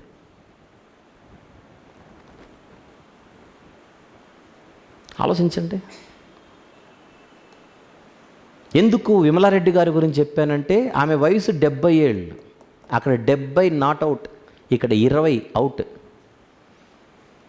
యవనస్తుల గురించి మాట్లాడుతున్నా. యవనస్తులు వేకుజాము లేచి పెద్దలతో పాటు ప్రార్థనలలో పాల్గొనలేకపోతున్నారు. దానికి కారణం ఏంటో చెప్పన? రాత్రంతయు శ్రమ పడితి. సెల్ ఫోన్తో రాత్రంతా శ్రమ పడి తిని సెల్ ఫోన్ సచ్చింది, బ్యాటరీ అయిపోయి. నేను సచ్చి తిని నిద్రపోయి. దావీదు గారు లాంటి వారిని చూస్తున్నప్పుడు, ఇక్కడున్న సంఘంలో ఉండేటువంటి పెద్దలు, వయసులో పెద్దలు ఉన్న వారిని చూస్తున్నప్పుడు యవనస్తులు సిగ్గుతో తలదించుకోవాలి. ఎందుకంటే వారికి ఆరోగ్య సమస్యలు ఎన్నో ఉంటాయి. వారు అన్నం ఒకటే తినరు, అన్నంలో మందులు నంచుకుంటూ ఉంటారు. అన్నములో మందులు అంటే తెలుసు కదా, ట్యాబ్లెట్లు లేకపోతే లైఫ్ ఉండదు. మందులు వేసుకుంటూ వేకుజామునే ముందే లేచి ప్రార్థనలో పాల్గొనుచున్న పెద్దలకు మీరు ఎప్పటికీ వారసులు కాలేరు, పరిచర్యలో కాలేరు. నేను గడిచిన వారం గంగవరం అనే ఒక ప్రాంతానికి వెళ్ళాను. ఇంకొల్లులో మీటింగ్స్ జరిగాయి కదా. ఇంకొల్లులో మీరు చూసే ఉంటారు, పెద్దలు తండ్రి గారు వెంకటరెడ్డి గారు. ఆయనకు దగ్గర 70 ఏళ్ళు. ఆయనకు దగ్గర 70 ఏళ్ళు. మీరు ఎప్పుడైనా విచారించండి ఆయన గురించి. గత 15 సంవత్సరాలుగా ఆయన ప్రతిరోజు వేకుజామున 4 గంటలకు లేచి 4:30కు లేచి, ఇంటి పక్కనే వాళ్ళ మందిరం, ఆయన వెళ్ళి మందిరంలోకి వెళ్ళి 4:30 నుంచి సుమారు 6:30 వరకు ప్రార్థనలో గడుపుతాడు. ప్రతిరోజు 4 మాటలు దేవుని గురించి చెబుతాడు. బైబిల్లో ఒక అధ్యాయం తీసి చదువుతాడు మైకు పెట్టి. ఆ ప్రాంతంలో ఉన్న వాళ్ళు ఆ దేవుని వాక్యం తెల్లవారిని వినాలని. ప్రతిరోజు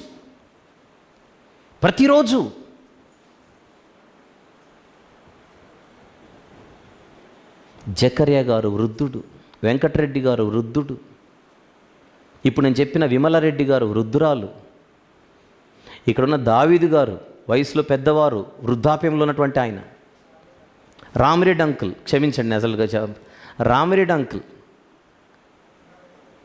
ఇన్నారెడ్డి గారు, ప్రవీణ్ రెడ్డి గారి తండ్రి గారు, అలాంటి వాళ్ళు ఎవరైనా ఉంటే చెప్పండి. ఇంకా కొంతమంది సీనియర్ సిటిజన్స్ వీళ్ళందరూ. వేకుజామున్న వాళ్ళు యువకుల కంటే చలాకీగా వాళ్ళు పాల్గొనడం ఏమిటో, యువకులు వృద్ధుల కంటే బాగా నిద్రపోవడం ఏమిటో. ఈ రాత్రి ఈరోజు నేను చెబుతున్న ఈ మాటలు మిమ్మల్ని కదిలించితే, రేపు తెల్లవారుజాము నుండే మీరు జూమ్లో ప్రత్యక్షం కావాలి. రేపు ఒక్కరోజు అని ఫిక్స్ అవ్వకండి, రేపటి నుండి. ఎన్నేళ్ళు? ఓన్లీ 40. ఇంకొక 40 ఏళ్ళు రోజు జూమ్కి రండి. ఈ 40 ఏళ్లలో దేవుడు ఎప్పుడు చేస్తాడో గొప్ప కార్యం తెలియదు. ఆయన టైమింగ్లో 6 నెలలకే చేయొచ్చు, 3 నెలలకే చేయొచ్చు, 12 నెలలకు చేయొచ్చు. ఆయన ఎప్పుడు చేసినా ఆయన టైమింగే కరెక్ట్, మన టైమింగ్ ఎప్పుడు రాంగ్.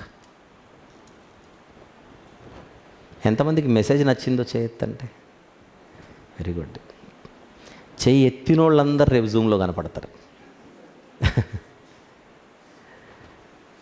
ప్లాన్ చేసుకోండి, ప్రార్థనకు దూరం అవ్వకండి. ప్రేయర్కు మించిన పవర్ దేనికి లేదు. మీకు క్వశ్చన్ చెప్పనా? జూమ్లో అటెండ్ అయ్యే పెద్దలు నాతో ఎన్నిసార్లు చెప్పి ఉంటారో, మన సంఘంలో యవనస్తులు రావట్లేదు. మీరు చెప్పండి. చెబితే వినే స్టేజ్లో యవనస్తులు ఉన్నారు. ఎవరన్నారు లేరండి? అందుకే చెప్తున్నా, రేపటి నుంచి మీరు వచ్చేయండి. ఇంకొక 10 ఏళ్ళు, 5 ఏళ్ళు, 10 ఏళ్ళు గడిచిపోతే ఇక్కడున్న వృద్ధులందరూ బలహీన పడిపోయి ఉంటారు. ఇప్పుడున్న 40+ ఉన్న వాళ్ళందరూ 50+లోకి వెళ్ళిపోతారు. నెక్స్ట్ మీరే చూసుకోవాలి. మీరు పవర్ఫుల్గా లేకపోతే లెక్క మీరు చాలా చెప్పాల్సి వస్తుంది. యోనా గారికి నేర్పించినంత పెద్ద పెద్ద పాఠాలు మనం భరించలేము. యోనా గారికి పాఠం నేర్పించడానికి ఎక్కడ తీసుకొని వెళ్ళిపోయాడు దేవుడు? సముద్రం లోపలికి. అక్కడికి మనల్ని తీసుకొని పోతే ఊహించుకోండి ఒకసారి. టవర్లు ఉండవు, మమ్మీ గుడ్ నైట్ అని చెప్పడానికి, డాడీ గుడ్ బై అని చెప్పడానికి.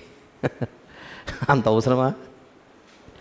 దీపం ఉన్నప్పుడే సెట్ అయిపోదాం. మేబీ ఈ న్యూ ఇయర్ కోసం దేవుడిచ్చిన మెసేజ్ ఏమో ఇది, మన జీవితాలను హెచ్చరించడానికి. ఆలోచించండి. అసాధ్యాన్ని దేవుడు సుసాధ్యం చేయవాడు. ఈరోజు ఈ సందేశానికి టైటిల్ కూడా అదే ఇవ్వండి. అసాధ్యాన్ని దేవుడు సుసాధ్యం చేయునా. అది ఈరోజు సందేశానికి టైటిల్. అసాధ్యాన్ని దేవుడు సుసాధ్యం చేయునా? Question mark. ఇది మన న్యూ ఇయర్ మెసేజెస్లో మరొక భాగం. నూతన సంవత్సర సందేశాల శీర్షికలో ఇది మరొక భాగం. All right, very good. ఈ మాటలన్నీ మనందరి వినికిడిలో దేవుడు గొప్పగా దీవించి ఫలింపచేయునుగాక.